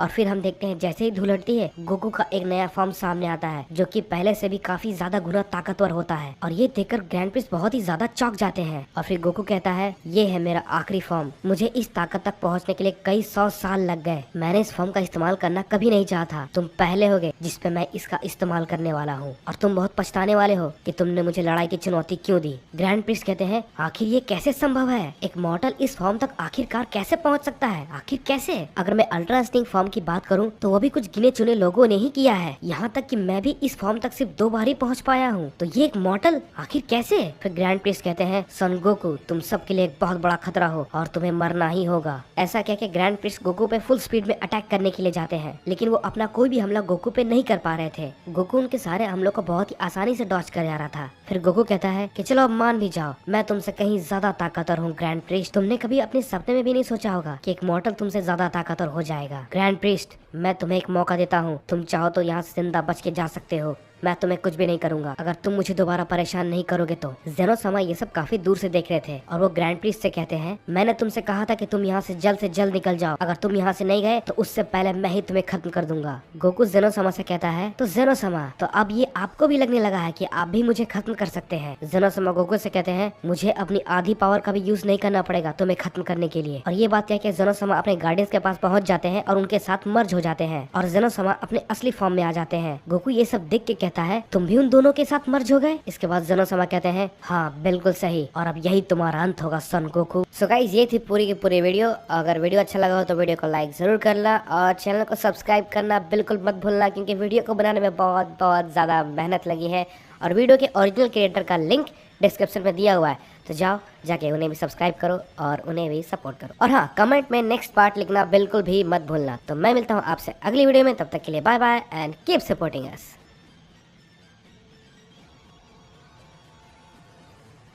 जेनो समा गोकू पर अटैक करना शुरू कर देते हैं और कुछ सेकंड के अंदर ही जेनो समा ने गोकू पर बहुत सारे अटैक कर दिए थे, लेकिन गोकू उन सभी अटैक को बहुत ही आसानी से डॉज कर लेता है। लेकिन जेनो समा ने अब तक अपने सिर्फ 50% पावर का ही इस्तेमाल किया था और वो ये सोचते हैं कि अगर मेरे आधे पावर से इससे कोई फर्क नहीं पड़ता तो ठीक है, मैं अपनी 80% ताकत का इस्तेमाल इस पे करूंगा और फिर देखते हैं ये आखिर इससे कैसे बचता है। ऐसा सोचकर जेनो समा अपनी पावर को इंक्रीज करना शुरू कर देते हैं और लेकिन तभी हम देखते हैं गोकू को ये लगता है कि जेनो समा अपनी पूरी ताकत का इस्तेमाल करने वाले हैं, इसलिए गोकू भी अपनी पूरी ताकत को बढ़ाने लगता है। फिर गोकू कहता है, तो जेनो समा, आखिरकार आप मुझे लेकर सीरियस हो ही गए, लेकिन मैं आपकी जानकारी के लिए आपको बता दूं, आप मेरा कुछ भी नहीं बिगाड़ सकते। गोकू की ये बातें सुनकर जेनो समा टाइम वेस्ट ना करते हुए तुरंत गोकू के पीछे पहुंच जाते हैं और गोकू को वो एक पंच मारते हैं जिससे गोकू बहुत ही दूर जाकर टकरा कर गिरता है और एक जोरदार धमाका होता है। इसके बाद गोकू जमीन से उठकर कहता है, ऐसे फालतू के हमले का ही इस्तेमाल करना पड़ेगा जेनो समा, अगर आपको मुझे हराना है तो आप मुझे फेस टू फेस नहीं हरा सकते। ऐसा कहते ही जेनो समा के ऊपर गोकू पूरी फुल स्पीड में अटैक करने के लिए जाता है। दोनों की जोरदार फाइट होने के कारण वहाँ पे बहुत ही भयानक चीज होने लगती है जो कि गोकू या जेनो समा को नहीं पता चलता, लेकिन ये बात ग्रैंड प्रिस्ट को पता चल जाती है और वो ये कहते हैं, जेनो समा, आपको ये अभी और इसी वक्त रुकना होगा, नहीं तो वो 4 सुप्रीम डीमंस आजाद हो जाएंगे। जेनो समा कहते हैं, आखिर तुम कहना क्या चाहते हो? आप दोनों की लड़ाई के कारण उस पोर्टल में क्रैक आने लगे हैं जिसे बहुत सालों से सील करके रखा गया था और अगर ऐसा ही चलता रहा तो वो चारों के चारों आजाद हो जाएंगे और एक बार अगर वो चारों आजाद हो गए तो फिर सब कुछ खत्म हो जाएगा, जिन्हें मिलियंस ऑफ मिलियंस ईयर से लॉर्ड जरामा ने सील करके रखा था। लेकिन वो लोग अगर अब बाहर आ जाते हैं तो फिर हमारे लिए कोई भी उम्मीद नहीं बचेगी। और तभी हम देखते हैं उस क्रैक पर अचानक हलचल शुरू हो जाती है और ऐसा देखकर ग्रैंड प्रिंस और जेनो समा उसे दोबारा बंद करने के लिए जाते हैं। उन दोनों को ऐसा करता हुआ देखकर गोकू भी उनकी मदद करने लगता है, लेकिन तभी हम देखते हैं उस पोर्टल से 2 सुप्रीम डीमंस बाहर आ जाते हैं, लेकिन क्रैक बहुत ही छोटा था इसलिए सिर्फ 2 ही डीमंस बाहर आ पाए थे, बाकी के 2 डीमंस अंदर ही थे। और फिर हम देखते हैं कि जेनो समा और ग्रैंड प्रिस्ट मिलकर दोबारा उस सील को बंद कर देते हैं और फिर हम देखते हैं वो 2 सुप्रीम डीमंस जेनो समा और ग्रैंड प्रिस्ट के सामने आकर खड़े हो जाते हैं। फिर ग्रैंड प्रिस्ट कहते हैं, देखो गोकू, तुमने ये क्या कर दिया और अब तुम ही इस मुसीबत का हल निकालोगे। फिर गोकू गुस्से से कहता है,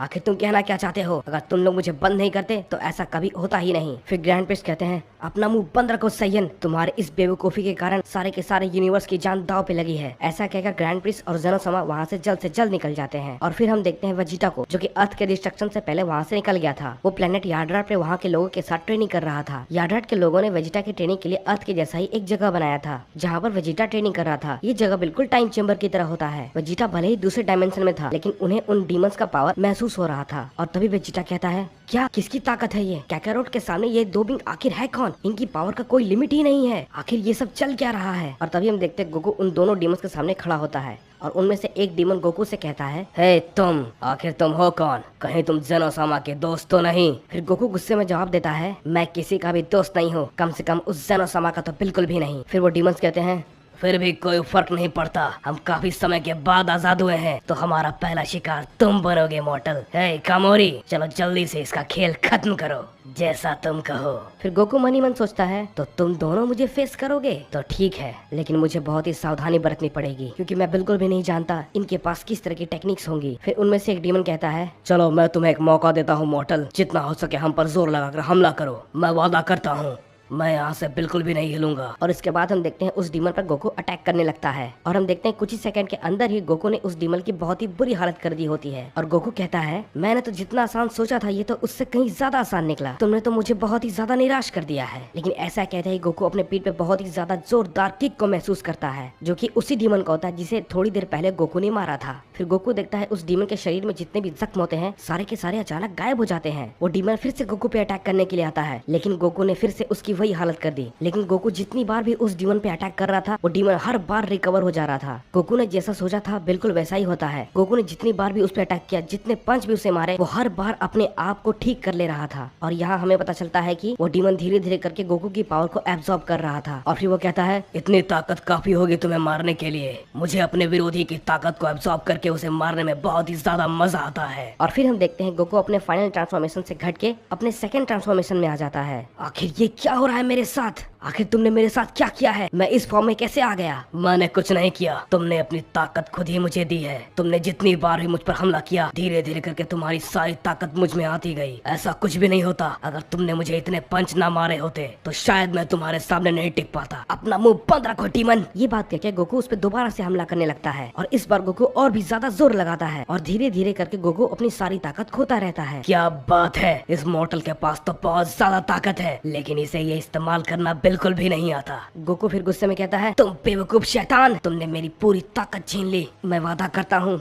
मैं तुम्हें बिल्कुल नहीं छोड़ूंगा। लगता है अब सब कुछ खत्म होने का वक्त आ चुका है। ऐसा कह के वो डीमन उसके बॉडी के पीछे चला जाता है, जिसकी वजह से गोकू एकदम हक्का बक्का रह जाता है। और एट द टाइम वो डीमन गोकू को खत्म करने जा ही रहा होता है, लेकिन तभी हम देखते हैं अचानक से वेजिटा गोकू के सामने आकर खड़ा हो जाता है। और इसके कुछ ही देर पहले हम देखते हैं वेजिटा ये देख लेता है कि गोकू उन दोनों पावरफुल डीमन के साथ फाइट कर रहा है, लेकिन धीरे धीरे गोकू की पावर घटने लगती है। आखिर ये क्या हो रहा है? कैकारोट की ताकत अचानक घट कैसे रही है? नहीं, ये नहीं हो सकता। कैकारोट यहाँ पर नहीं हार सकता। लेकिन कैसे? कैकारोट तो इतना ताकतवर हो चुका है कि सारे के सारे गॉड ऑफ डिस्ट्रक्शन भी उसके सामने नहीं टिक पाए। मुझे लगता है वहाँ पर जाना ही होगा। ऐसा कहकर वेजिटा गोकू के पास चला जाता है और तभी हम देखते हैं वो डीमन वेजिटा से पूछता है, अब तुम कौन हो? तुम्हारे जैसे कीड़े की जरूरत यहाँ पर नहीं है, चले जाओ वरना तुम भी मारे जाओगे। इसके बाद वेजिटा कहता है, तुम बेवकूफ शैतान, तुम हमें नजरअंदाज करने की भूल बिल्कुल मत करना। मैं हूँ प्रिंस वेजिटा, जो कि तुम्हारी मौत का कारण बनेगा। तुम जैसा कमजोर इमॉर्टल हमारे जैसे डीमंस के सामने टिक तक नहीं पाएगा। मैं तुम्हें मसल कर रख दूंगा। वेजिटा उस डीमन पे अटैक करने वाला ही होता है, लेकिन गोकू उसे रोक लेता है। और फिर गोकू वेजिटा से कहता है, रुक जाओ वेजिटा, उस डीमन पर हमला करने का कोई भी फायदा नहीं। तुम उस पर जितना भी हमला करोगे वो धीरे धीरे तुम्हारी सारी शक्तियों को सोखता जाएगा और यही उसकी खास टेक्निक है। तो वेजिटा कहता है, तो फिर हम उसे कैसे हराएंगे? गोकू कहता है, मुझे भी इसका रास्ता नहीं पता। कैकारोट, तुम एक नंबर के बेवकूफ हो, हम ऐसे हाथ पे हाथ धरे बैठे नहीं रह सकते। फिर गोकू कहता है, वेजिटा, उसने मेरी पूरी ताकत ले ली है, इसलिए हम दोबारा ये बेवकूफी नहीं कर सकते,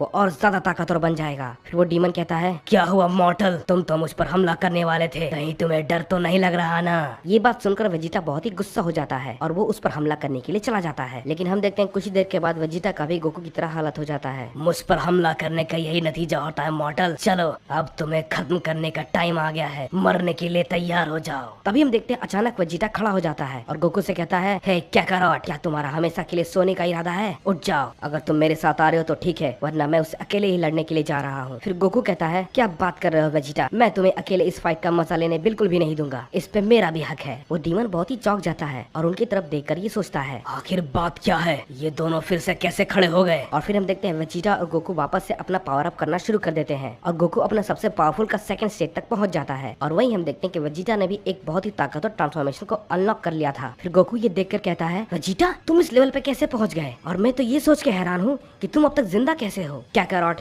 पिछली बार तो तुमने मुझे मार ही दिया था, लेकिन मैंने इंस्टेंट ट्रांसमिशन की टेक्निक को इस्तेमाल करके प्लेनेट यार्ड रेड पे मैं चला गया। तुमने इंस्टेंट ट्रांसमिशन कब सीखा? अभी ये सब पूछने का समय नहीं है कैकारोट, सामने देखो, हमें उससे हराना है। फिर वो डीमन कहता है, ओह, तो क्या तुम दोनों की बात खत्म हो गई, तो क्या लड़ाई शुरू करें? अपना मुंह बंद रखो डीमन, तुम्हारा वक्त अब खत्म हो चुका है। चलो ठीक है, फिर काफी वक्त हो गया है मुझे लड़े हुए। चलो मैं एक काम करता हूँ, मैं तुम दोनों की ताकत को एब्सॉर्ब नहीं करूंगा, क्योंकि मेरी अपनी ताकत ही काफी है तुम्हें खत्म करने के लिए। ऐसा कहकर वो तीनों ही फाइट शुरू कर देते हैं। शुरू शुरू में गोकू और वेजिटा पे वो डीमन हावी होने लगता है, लेकिन धीरे धीरे लड़ते लड़ते गोकू और वेजिटा का टाइमिंग एकदम परफेक्ट होने लगता है, जिसकी वजह से वो दोनों डीमन पे हावी होने लगते हैं और देखते ही देखते डीमन की हालत बहुत ही ज्यादा खराब हो जाती है। फिर वेजिटा कहता है, क्या हुआ डीमन, क्या तुम्हारी ताकत बस इतनी ही थी? मुझे तो तुम पर हंसी आ रही है। ऐसा कहकर वेजिटा उस डीमन पे अपना फाइनल अटैक करता है, लेकिन अगले ही सेकंड वो अटैक अचानक से गायब हो जाता है और वो लोग देखते हैं कि उस डीमन ने उस अटैक को अब्सॉर्ब कर लिया होता है और ऐसा करने की वजह से उस डीमन के शरीर में जितने भी जख्म थे सारे के सारे अचानक ठीक हो जाते हैं। वेजिटा ये सब देखकर कहता है, तुम बेवकूफ डीमन, तुमने कहा था कि तुम ऐसा कुछ भी नहीं करोगे। इसके बाद गोकू कहता है, जाने दो वेजिटा, वैसे भी हम इन डीमन से क्या एक्सपेक्ट कर सकते हैं, लेकिन हमें उसे हराने का कोई न कोई तो रास्ता ढूंढना ही होगा। और तभी हम देखते हैं वेजिटा और गोकू आपस में डिस्कशन कर रहे होते हैं, लेकिन तभी वो डीमन अचानक से उन दोनों पर अटैक कर देता है, लेकिन वो बीच रास्ते में ही रुक जाता है क्योंकि ग्रैंड प्रिस्ट और ज़ेनोसमा अचानक से वहाँ पे आ जाते हैं। ग्रैंड प्रिस्ट गोकू और वेजिटा से कहते हैं कि तुम दोनों बहुत लड़ लिए, अब तुम दोनों जरा आराम करो, इस डीमन से मैं निपटता हूँ। ओह जरा देखो तो कौन आया है, ज़ेनोसमा और ग्रैंड प्रिस्ट। मुझे तो लगा था कि तुम दोनों डर कर भाग गए लेकिन छोड़ो, जाने दो, तुमने मेरा काम और भी ज्यादा आसान कर दिया यहाँ पर आकर, वरना बेकार में मुझे तुम्हें ढूंढने के लिए जाना पड़ता। पिछली बार जो तुम लोगों ने हमें उस डायमेंशन में बंद कर दिया था, अब उसका हिसाब बराबर करने का वक्त आ गया है। इसके बाद वेजिटा कहता है, हे ग्रैंड प्रिस्ट, हमें आपकी हेल्प की कोई जरूरत नहीं है, हम इसे अपने आप ही हरा सकते हैं। इसके बाद ग्रैंड प्रिस्ट कहते हैं, तुम साइंस वाकई में कभी नहीं सुधरोगे, जरा अपनी हालत देखो, उसने तुम दोनों की क्या हालत कर दी है। फिर वेजिटा कहता है, ये तो कुछ भी नहीं है, ऐसे छोटे मोटे जख्म हमें लगते रहते हैं और इन सब से हमें कोई फर्क नहीं पड़ता। इसके बाद ग्रैंड प्रिस्ट कहते हैं, वेजिटा जरा बात को समझो, ज़ेनोसमा ने शायद जैसा सोचा था ये सब कुछ वैसा ही हो रहा है। गोकू फिलहाल अभी तो ठीक है, लेकिन हो सकता है जल्दी उसका डार्क जिन उस पर हावी हो जाए। वेजिटा कहता है, डार्क जिन गोकू, तुम्हारा इससे क्या मतलब है? ग्रैंड प्रिस्ट कहते हैं, अभी ये सब समझाने का बिल्कुल वक्त नहीं है, मैं बस इतना चाहता हूँ कि तुम गोकू पे नजर रखो, अगर उसके बिहेवियर में जरा सा ही बदलाव आए तो गोकू से तुम्हें ही निपटना होगा। इसके बाद वो डीमन कहता है, तो ग्रैंड प्रिस्ट, तो आखिरकार तुम मुझसे फाइट करना चाहते हो, कहीं इस बार भी पिछली बार की तरह डर कर भाग तो नहीं जाओगे ना?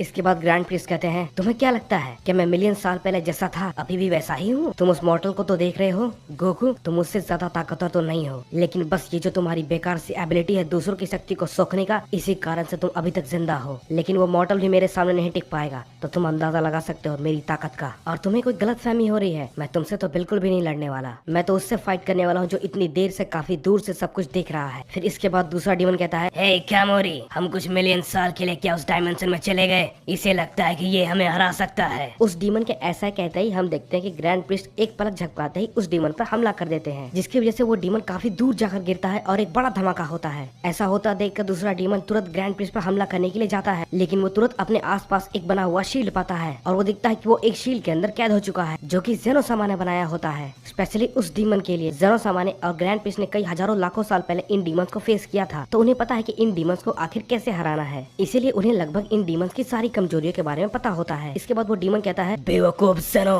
तुम्हें लगता है कि तुम इस फालतू से टेक्निक से मुझे रोक पाओगे? कभी नहीं, ये भी किसी न किसी ताकत से ही बना होगा, मैं इसे भी एब्जॉर्ब कर लेता हूँ। वो डीमन उस शील्ड को एब्जॉर्ब करने की कोशिश करता है, लेकिन वो उसे एब्जॉर्ब नहीं कर पा रहा था। और फिर वो कहता है, क्या मैं इसे एब्जॉर्ब क्यों नहीं कर पा रहा?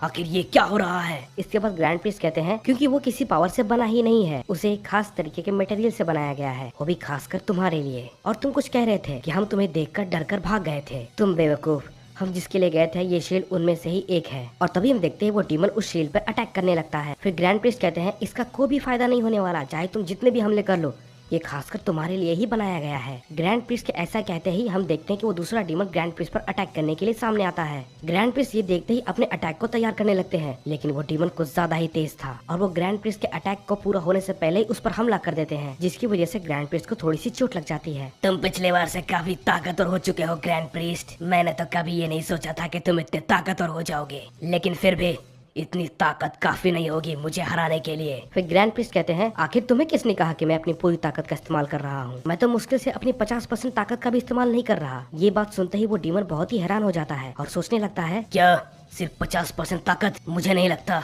ये शायद मुझसे झूठ बोल रहा है। फिर वो डीमन कहता है, लगता है तुम अपनी आधी ताकत का इस्तेमाल करते हुए मर जाओगे ग्रैंड प्रिस्ट। इसके बाद ग्रैंड प्रिस्ट कहते हैं, मुझे नहीं लगता कि मुझे अपनी पूरी ताकत का इस्तेमाल करने का जरूरत है और वो भी तुम्हारे लिए। फिर वो डीमन सोचता है अगर ऐसी बात है तो उसकी पूरी ताकत को इस्तेमाल करने से पहले ही मुझे उसे हराना होगा। लेकिन रुको जरा, बाकी के डीमन अब तक आए क्यों नहीं? वो आखिर कहाँ रह गए? हमारी ताकत तो उन दोनों के सामने कुछ भी नहीं है, लेकिन पता नहीं वो दोनों यहाँ पर कब आएंगे। लेकिन वो दोनों यहाँ पर आने में इतना वक्त क्यों ले रहे हैं? उन्हें तो अब तक आ जाना चाहिए था। और तभी हम देखते हैं वेजिटा गोकू से पूछता है क्या कैरोट, ये जो ग्रैंड प्रिस्ट ने डार्क जिन के बारे में बताया है, क्या तुम इसके बारे में कुछ जानते हो? गोकू वेजिटा से कहता है नहीं वेजिटा, मुझे इसके बारे में नहीं पता। और ये बात कह के गोकू जमीन पे गिर जाता है और गोकू कहता है मेरे सर में बहुत दर्द हो रहा है, मेरा सर दर्द से फटा जा रहा है। वेजिटा ये देखकर चौंक जाता है, कहीं ये डार्क जिन की वजह से तो नहीं हो रहा। गोकू दर्द से बहुत ही ज्यादा चिल्लाने लगता है और गोकू के शरीर से एक काली ऑरा निकलने लगती है। फिर गोकू के अंदर से एक आवाज आती है, क्या बात है गोकू, क्या तुम पागल हो गए हो? क्या तुम्हें दिख नहीं रहा जिन्होंने तुम्हारा ये हाल किया है वो तुम्हारे सामने है? तुम इन सबको मुझ पर छोड़ दो, मैं इन सबको एक बार में ही खत्म कर दूंगा। इसके बाद ग्रैंड प्रिस्ट कहते हैं डार्क जिन एक अदर पर्सनालिटी डिसऑर्डर है। अगर कोई इंसान किसी के लिए बहुत ही ज्यादा नफरत करता है तो वो उसके अंदर एक पर्सनालिटी बन जाता है और वो उसी के रूप में बाहर आता है। पहले तो ये सिर्फ एंजल्स में था बहुत पुराने जमाने में, लेकिन ये किसी मॉडल पे भी हो सकता है कि मैं बिल्कुल भी नहीं जानता था, क्योंकि डार्क जिन बनने के लिए बहुत सारे कंडीशंस होते हैं। वो सब पूरा होने के बाद ही किसी का हेडेड इतना बड़ा फॉर्म ले सकता है। लेकिन गोकू में ऐसा क्यों हुआ? हे वेजिटा, गोकू कह रहा था कि तुमने उसे कहीं पर बंद कर दिया था और वो कितने समय के लिए वहाँ पर था? फिर वेजिटा कहता है कैकरोट को हमने अर्थ के टाइम चेम्बर में बंद कर दिया था। और रही बात टाइम की, तो बाहर तो सिर्फ 4 साल ही गुजरे थे, लेकिन टाइम चेम्बर के अंदर लगभग 1000 साल गुजर चुके होंगे। एक मॉर्टल 1000 साल तक जिंदा कैसे रह सकता है? गोकू का बेटा गोहान, उसने अर्थ के ड्रैगन बॉल से ये विश मांगी थी कि वो गोकू को अमर कर दे, इसलिए गोकू इमॉर्टल हो गया है। फिर ग्रैंड प्रिस्ट कहते हैं तो डार्क जिन गोकू के कंडीशन पूरे हो चुके हैं, तब तो ये पक्का डार्क जिन काकू है। डार्क जिन काकू को अवेकिंग करने के लिए जो कंडीशंस है वो ये है कि अगर किसी इमॉर्टल बीइंग्स जैसे कि एंजल, इन्हें किसी एक अकेले जगह पर बंद कर दिया जाए और इनमें अगर बेहिसाब नफरत हो तो उनका नफरत एक अलग से एक पर्सनैलिटी का रूप ले सकता है। और एक कंडीशन ये थी कि उस बीइंग को इस हेटेड के साथ 1000 साल से भी ज्यादा रहना होगा, तब जाकर उसका हेटेड एक अलग पर्सनैलिटी के रूप में बदल जाएगा और धीरे धीरे उसके बॉडी का कंट्रोल ले लेगा। गोकू का डार्क जिन काकू अभी इनकम्प्लीट है, इसीलिए उसे अभी भी हम बचा सकते हैं। और तभी हम देखते हैं वो दूसरा डीमन ये सारी बातें सुन रहा होता है और वो अपने साथी डीमन से कहता है हाँ डार्क जिन काकू, हे कामोरी, जल्दी से इन सभी को खत्म करके उस मॉडल को अपने साथ लेकर चलते हैं। अगर उसका डार्क जिन काकू कंप्लीट हो जाए तो वो हम सबके लिए काफी लाभदायक हो सकता है। ग्रैंड प्रिस्ट ये बात सुनते ही उस डीमन पर हमला करना शुरू कर देते हैं और वो वेजिटा से कहते हैं वेजिटा, गोकू पर नजर रखो और इन लोगों को गोकू को ले जाने के लिए बिल्कुल मत देना। ऐसा कहने के दौरान ग्रैंड प्रिस्ट थोड़ा सा डिस्ट्रैक्ट हो जाते हैं, जिसका फायदा वो डीमन उठाता है और ग्रैंड प्रिस्ट पर एक बहुत जोरदार अटैक करता है, जिसकी वजह से ग्रैंड प्रिस्ट की हालत बहुत ही ज्यादा खराब हो जाती है। ऐसा करते ही वो डीमन गोकू की तरफ बढ़ता है उसे वहाँ से ले जाने के लिए, लेकिन जेनोसामा उसका रास्ता रोक लेते हैं। और फिर वो डीमन कहता है हे जेनोसामा, तुम आखिरकार बच गए, क्योंकि वो दोनों डीमन यहाँ पर अभी तक नहीं आए हैं। इसके बाद जेनोसामा कहते हैं मैं अच्छे से जानता हूँ तुम दोनों आखिर गोकू को यहाँ से क्यों ले जाना चाहते हो, लेकिन मैं तुम्हें बता दूं मैं ऐसा कुछ भी तुम्हें करने नहीं दूंगा। और तभी हम देखते हैं गोकू अपने अंदर डार्क जिन काकू से फाइट करता है और गोकू कहता है आखिर तुम हो कौन? तुम तो बिल्कुल मेरी तरह दिखते हो। इसके बाद डार्क जिन काकू कहता है आखिर तुम क्या क्या रहे हो गोकू, हम और तुम बिल्कुल एक ही है। क्या मतलब है तुम्हारा? मैं ये कहना चाहता हूँ कि मैं तुम्हारा ही हिस्सा हूँ गोकू, लेकिन अगर तुम मेरा ही हिस्सा हो तो फिर तुम्हें मेरी बॉडी का कंट्रोल क्यों चाहिए? क्योंकि तुम बहुत ही ज्यादा भोले हो गोकू। क्या तुम्हें नहीं दिखता जिन लोगों ने तुम्हारे साथ धोखा किया वो तुम्हारे सामने ही है, और मैं ये भी जानता हूँ कि तुम उन्हें नहीं मारोगे, इसलिए मैं तुम्हारी बॉडी का कंट्रोल लेके उन्हें खत्म कर दूंगा। नहीं, मैं तुम्हें ऐसा बिल्कुल भी करने नहीं दूंगा। ये तो वक्त ही बताएगा गोकू कि फिर से तुम्हारी बॉडी का कंट्रोल मेरे पास आ जाएगा और तब इन सभी को मरना होगा। और तभी हम देखते हैं वेजिटा कहता है हे कैकारोट, क्या तुम इतनी आसानी से उसे अपना कंट्रोल दे दोगे? तुम एक सैयन हो और तुम्हें उससे लड़ना ही होगा। जेनोसामा कहते हैं गोकू, तुम्हें अपने इमोशंस पे कंट्रोल करना होगा। जरा सा भी नेगेटिव इमोशन डार्क जिन काकू को बाहर ला सकता है और तुम अपना कंट्रोल खो सकते हो। और वहीं दूसरी तरफ हम देखते हैं ग्रैंड प्रिस्ट और डीमन आपस में फाइट शुरू कर देते हैं। ग्रैंड प्रिस्ट धीरे धीरे डीमन पर हावी होने लगते हैं। वो डीमन कहता है आखिर बात क्या है? ग्रैंड प्रिस्ट अचानक से इतना ताकतवर कैसे हो गया? पिछली बार तो ग्रैंड प्रिस्ट उस मॉडल से हार रहा था, लेकिन अब ये तो मुझ पर बहुत ही ज्यादा भारी पड़ रहा है, लेकिन कैसे? फिर डीमन गुस्सा होकर कहता है बहुत हो गया ग्रैंड प्रिस्ट, अब और नहीं, लगता है मुझे अपनी फुल पावर का इस्तेमाल करना ही होगा। ऐसा कहकर वो डीमन अपनी पावर को बढ़ाने लगता है। उसे ऐसा करता देखकर ग्रैंड प्रिस्ट भी अपनी पावर को इंक्रीज करने लगते हैं। फिर वो डीमन कहता है अब मरने के लिए तैयार हो जाओ ग्रैंड प्रिस्ट। ऐसा कहकर वो दोनों फाइट शुरू कर देते हैं। उनके फाइट से जो ऊर्जा निकल रही थी उसकी वजह से आसपास के सारे प्लैनेट डिस्ट्रॉय हो जाते हैं। इसके बाद ग्रैंड प्रिस्ट कहते हैं तुम जितनी भी कोशिश कर लो तुम मुझे नहीं हरा पाओगे। इसके बाद वो डीमन कहता है आखिर चल क्या रहा है? मैं तो अपनी पूरी ताकत से लड़ रहा हूँ, फिर भी मैं उसे क्यों नहीं हरा पा रहा? वो इतना ताकतवर आखिर कैसे है? उस मॉडल के सामने तो ग्रैंड प्रिस्ट आके टिक नहीं पा रहा था, लेकिन मेरे सामने वो इतना ताकतवर कैसे हो गया। इसके बाद ग्रैंड प्रिस्ट कहते हैं तुम जरूर यही सोच रहे होगे कि मैं अचानक से इतना ताकतवर कैसे हो गया। तो ठीक है, मेरी बात को ध्यान से सुनो। हमने अपनी ताकत को सील करके रखा था, जिसकी वजह से हमारी पावर 50% से भी कम हो गई थी, और तुम्हारे आने के बाद मैं और ज़ेनोसामा यहाँ से चले गए थे अपनी इस सील को तोड़ने के लिए, क्योंकि अगर हमने अपनी पूरी ताकत का इस्तेमाल किया तो हमारी पूरी ताकत से बहुत ही ज्यादा डिस्ट्रक्शन हो सकता है। इसके बाद कामोरी कहता है कहे तुम सेलेस्टियल सील के बारे में तो नहीं बात कर रहे हो, लेकिन कैसे? वो सेलेस्टियल सील हम 4 डीमंस में से ही सिर्फ एक के पास है, लेकिन ये ग्रैंड प्रिस्ट पे आखिर कैसे लग सकता है? नहीं, ग्रैंड प्रिस्ट इतना ताकतवर हो चुका है कि उस पर सेलेस्टियल सील लगाना पड़ा, और अब उसने अपने सील को रिमूव भी कर लिया है। मैं इससे अब नहीं लड़ पाऊंगा, हमें जल्दी से उस मॉडल को लेकर यहाँ से निकलना होगा। लेकिन कैसे?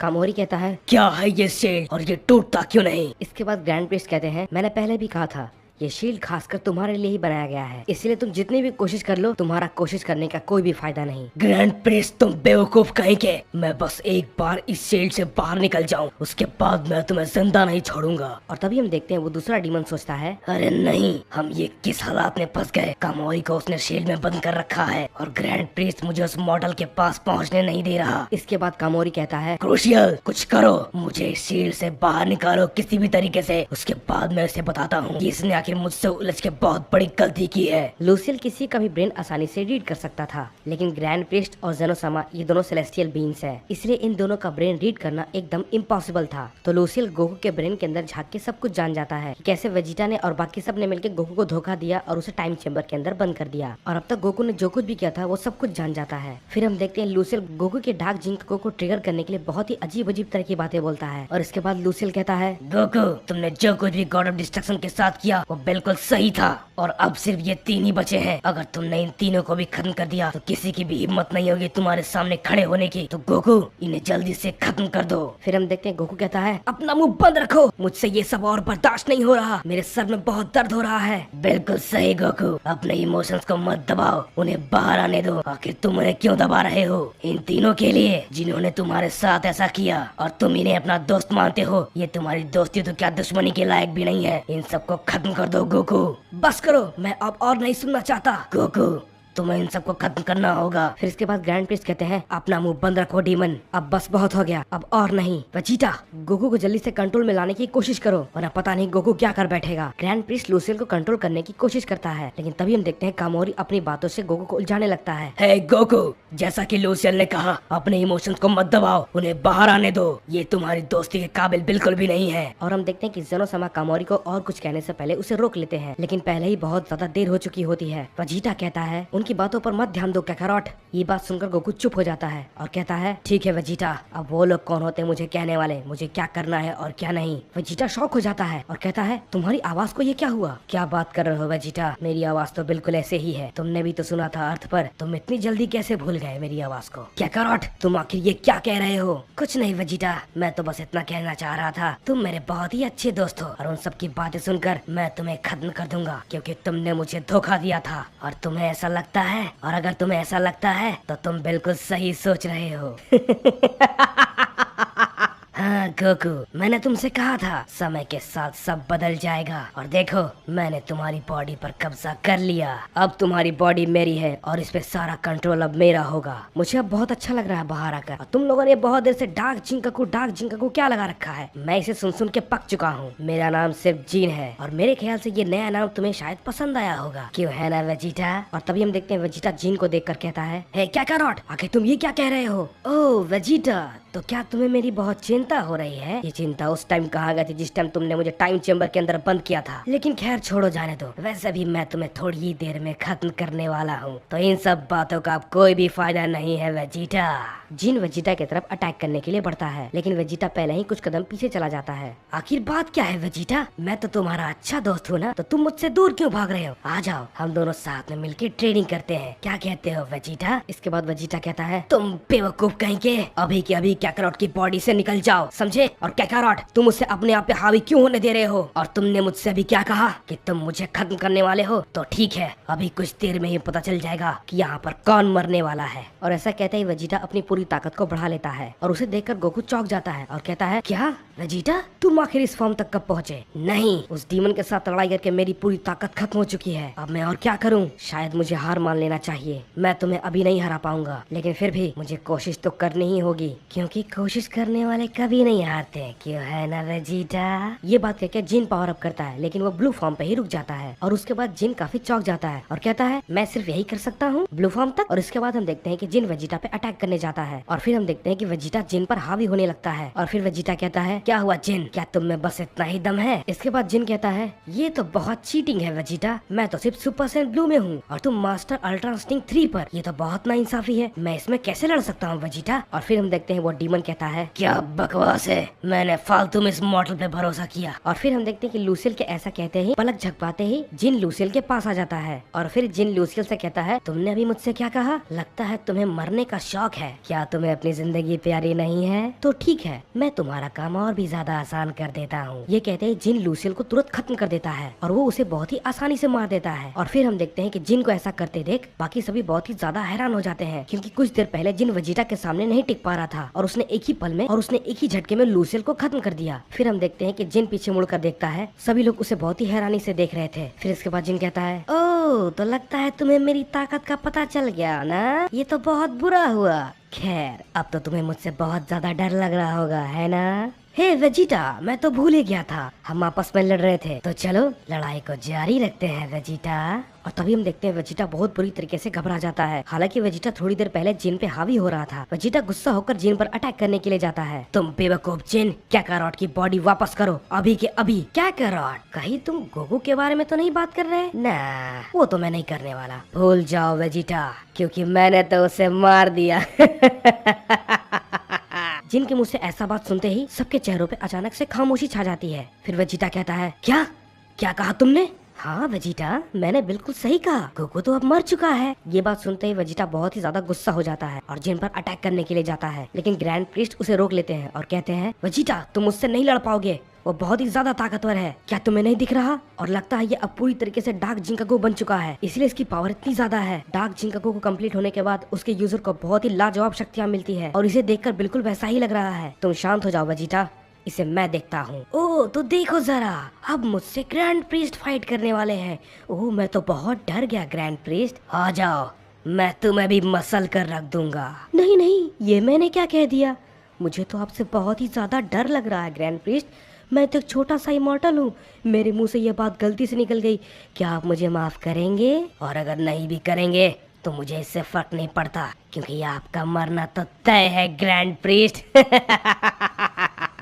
इसके बाद ग्रैंड प्रीस्ट कहते हैं तुम्हारा ये नाटक बहुत ही ज्यादा हो गया और तुम ये गलती से भी मत सोचना कि मैं तुम पर जरा भी रहम करने वाला हूँ। फिर वेजिटा कहता है लेकिन ग्रैंड प्रीस्ट, आखिर जिन इस तरीके से बात क्यों कर रहा है? इसके बाद ग्रैंड प्रीस्ट कहते हैं लगता है डार्क जिंकागो के कंप्लीट होने के बाद इसकी पर्सनैलिटी में भी काफी बदलाव हुआ है। आपने बिल्कुल सही कहा ग्रैंड प्रीस्ट, बदलाव तो हुआ है, क्योंकि मैं अब पहले से कहीं ज्यादा खतरनाक हूँ और मैं चाहूँ तो आप सबको एक बार में मसल कर रख दूंगा। क्या अभी भी आप मुझसे लड़ना चाहेंगे? चलो आ जाओ ग्रैंड प्रीस्ट, हम सब मिलके साथ में खेलते हैं, बहुत ही मजा आएगा।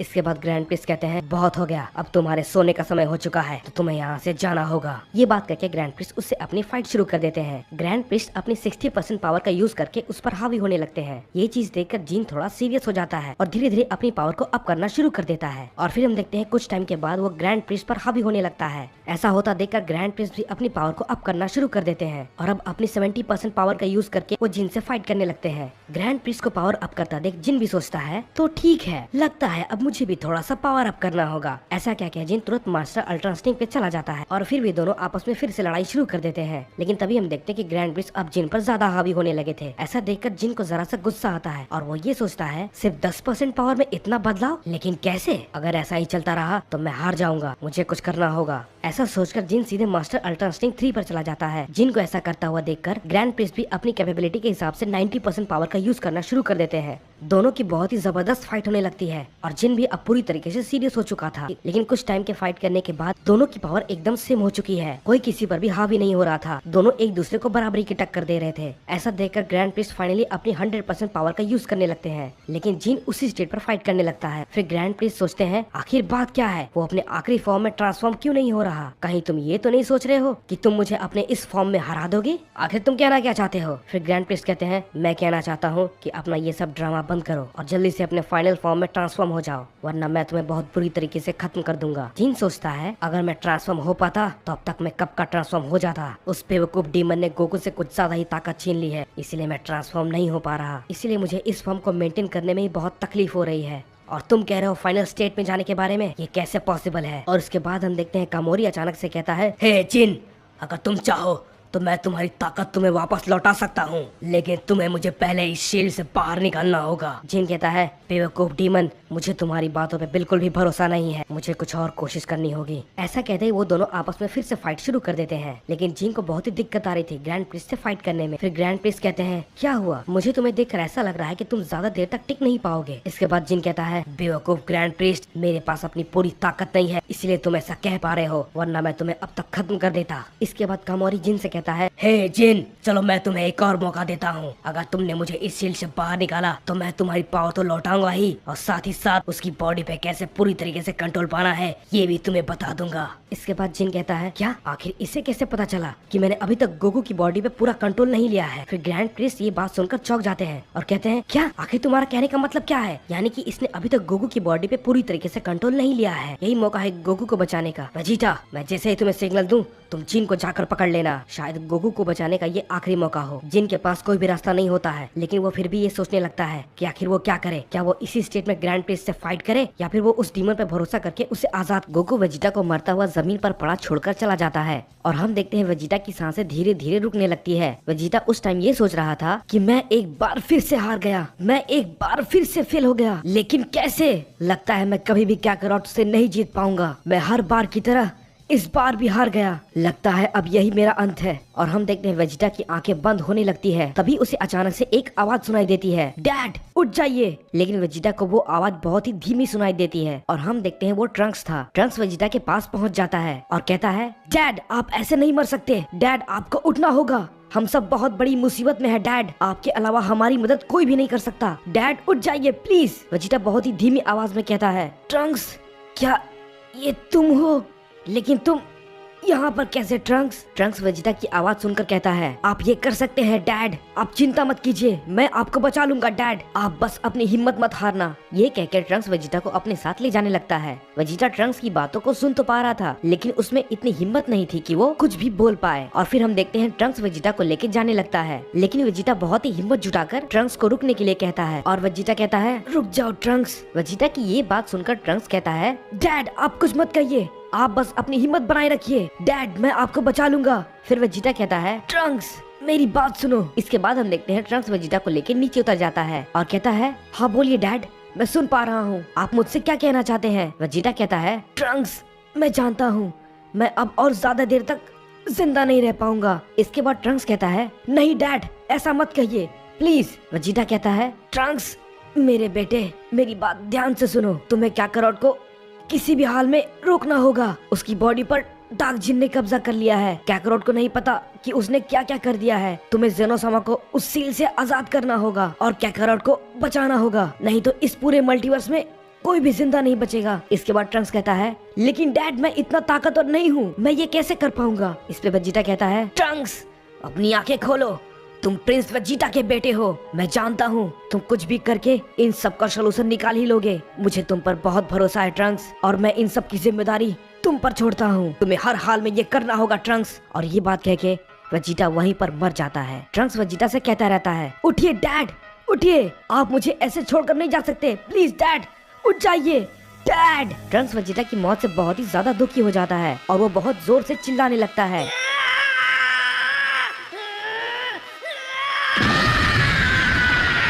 और हम देखते हैं कि ट्रंक्स सुपर सैयन में फिर बदल जाता है और उसके बाद ट्रंक्स एक अपने न्यू फॉर्म को अनलॉक कर लेता है, लेकिन उसकी न्यू फॉर्म की शक्ति इतनी ज्यादा होती है कि वो बिल्कुल बेकाबू हो जाता है और वहाँ पर बहुत सारे धमाके होने लगते हैं। उसके बाद हम देखते हैं कि ट्रंक्स उस न्यू फॉर्म को संभाल नहीं पाता है और वहीं पर बेहोश होकर नीचे गिर जाता है। और उसके बाद हम देखते हैं कि हमें प्लेनेट यार्ड रेड का सीन दिखाया जाता है, जहाँ पर बुल्मा ट्रंक्स और वेजिटा का इंतजार कर रही होती है, लेकिन उसे ये नहीं पता था कि वेजिटा मर चुका है और ट्रंक्स बेहोश होकर वेजिटा के सामने पड़ा था। लेकिन फिर हम देखते हैं कि ट्रंक्स को अचानक से होश आ जाता है और वो वेजिटा से कहता है, मैं आपकी मौत को जाया नहीं होने दूंगा डैड, मैं जेनोसामा को हर हाल में उस सील से आजाद करवाऊंगा और गोकू को रोक कर रहूंगा। ये बात कहकर ट्रंक्स वहाँ से चला जाता है और उधर हम देखते हैं कि जिन, कामोरी और आइजन आपस में बात कर रहे होते हैं और वो कहते हैं कि हमारा प्लान आधा तो कामयाब हो गया, लेकिन आगे हम क्या करें मुझे समझ में नहीं आ रहा। इसके बाद जिन आइजन से पूछता है, आखिर तुम कहना क्या चाहते हो? इसके बाद आइजन कहता है, जारमा का ब्लड हम चारों में से सभी के पास थोड़ा थोड़ा था और हम सब अगर एक साथ मिल जाते तो हम बहुत कुछ कर सकते थे और हमारी ताकत का कोई भी मुकाबला नहीं होता, लेकिन हम चार में से सिर्फ अब हम दो ही बचे हैं, तो अब हम कुछ भी नहीं कर सकते। इस पे जिन कहता है, आखिर तुम कहना क्या चाहते हो? मैंने जो इतनी मेहनत की तुम बेवकूफों को बचाने में, वो सब बेकार था। अगर मुझे पहले पता होता तो मैं तुम्हें मरने के लिए छोड़ देता। इसके बाद कामोरी गुस्से से कहता है, शांत हो जाओ मॉर्टल, अगर तुमने अपना मुंह बंद नहीं किया तो मैं तुम्हें खत्म कर दूंगा। वैसे भी वो तुम ही थे ना जिसने लूसियल को मारा था। इसके बाद जिन कहता है, अगर तुम चाहो तो मैं तुम्हें भी खत्म कर सकता हूँ। इसके बाद कामोरी कहता है, कोशिश करके देख लो मॉर्टल। फिर उन दोनों के बीच में आइजन कहता है, शांत हो जाओ तुम दोनों, मेरे पास अभी भी एक तरीका है जिससे हमारा प्लान सफल हो सकता है। इस पे जिन कहता है, अच्छा सच में? जरा मैं भी तो सुनूं तुम्हारे पास क्या तरीका है। इस पे कामोरी कहता है, आइजन, लूसियस और सिल्विया मर चुके हैं तो सब एक कैसे होंगे, आखिर कैसे? इसके बाद आइजन कहता है, ड्रैगन बॉल। इस बात पे जिन कहता है, तुम किस ड्रैगन बॉल के बारे में बात कर रहे हो? क्योंकि अर्थ के सारे ड्रैगन बॉल तो अर्थ के साथ ही डिस्ट्रॉय हो चुके हैं, लेकिन वो अगर होते भी तो हम दोनों को वापस जिंदा नहीं कर पाएंगे, क्योंकि वहाँ का ड्रैगन सिर्फ एक ही इंसान को जिंदा कर सकता है और उसके पास इतनी ताकत नहीं है कि वो सिल्विया को जिंदा कर सके, क्योंकि उसने अपनी जान खुद ली थी। जो अपने आप से अपनी जान खुद लेता है, ड्रैगन उन्हें जिंदा नहीं कर सकता। इसके बाद आइजन कहता है, कोई और तो रास्ता होगा,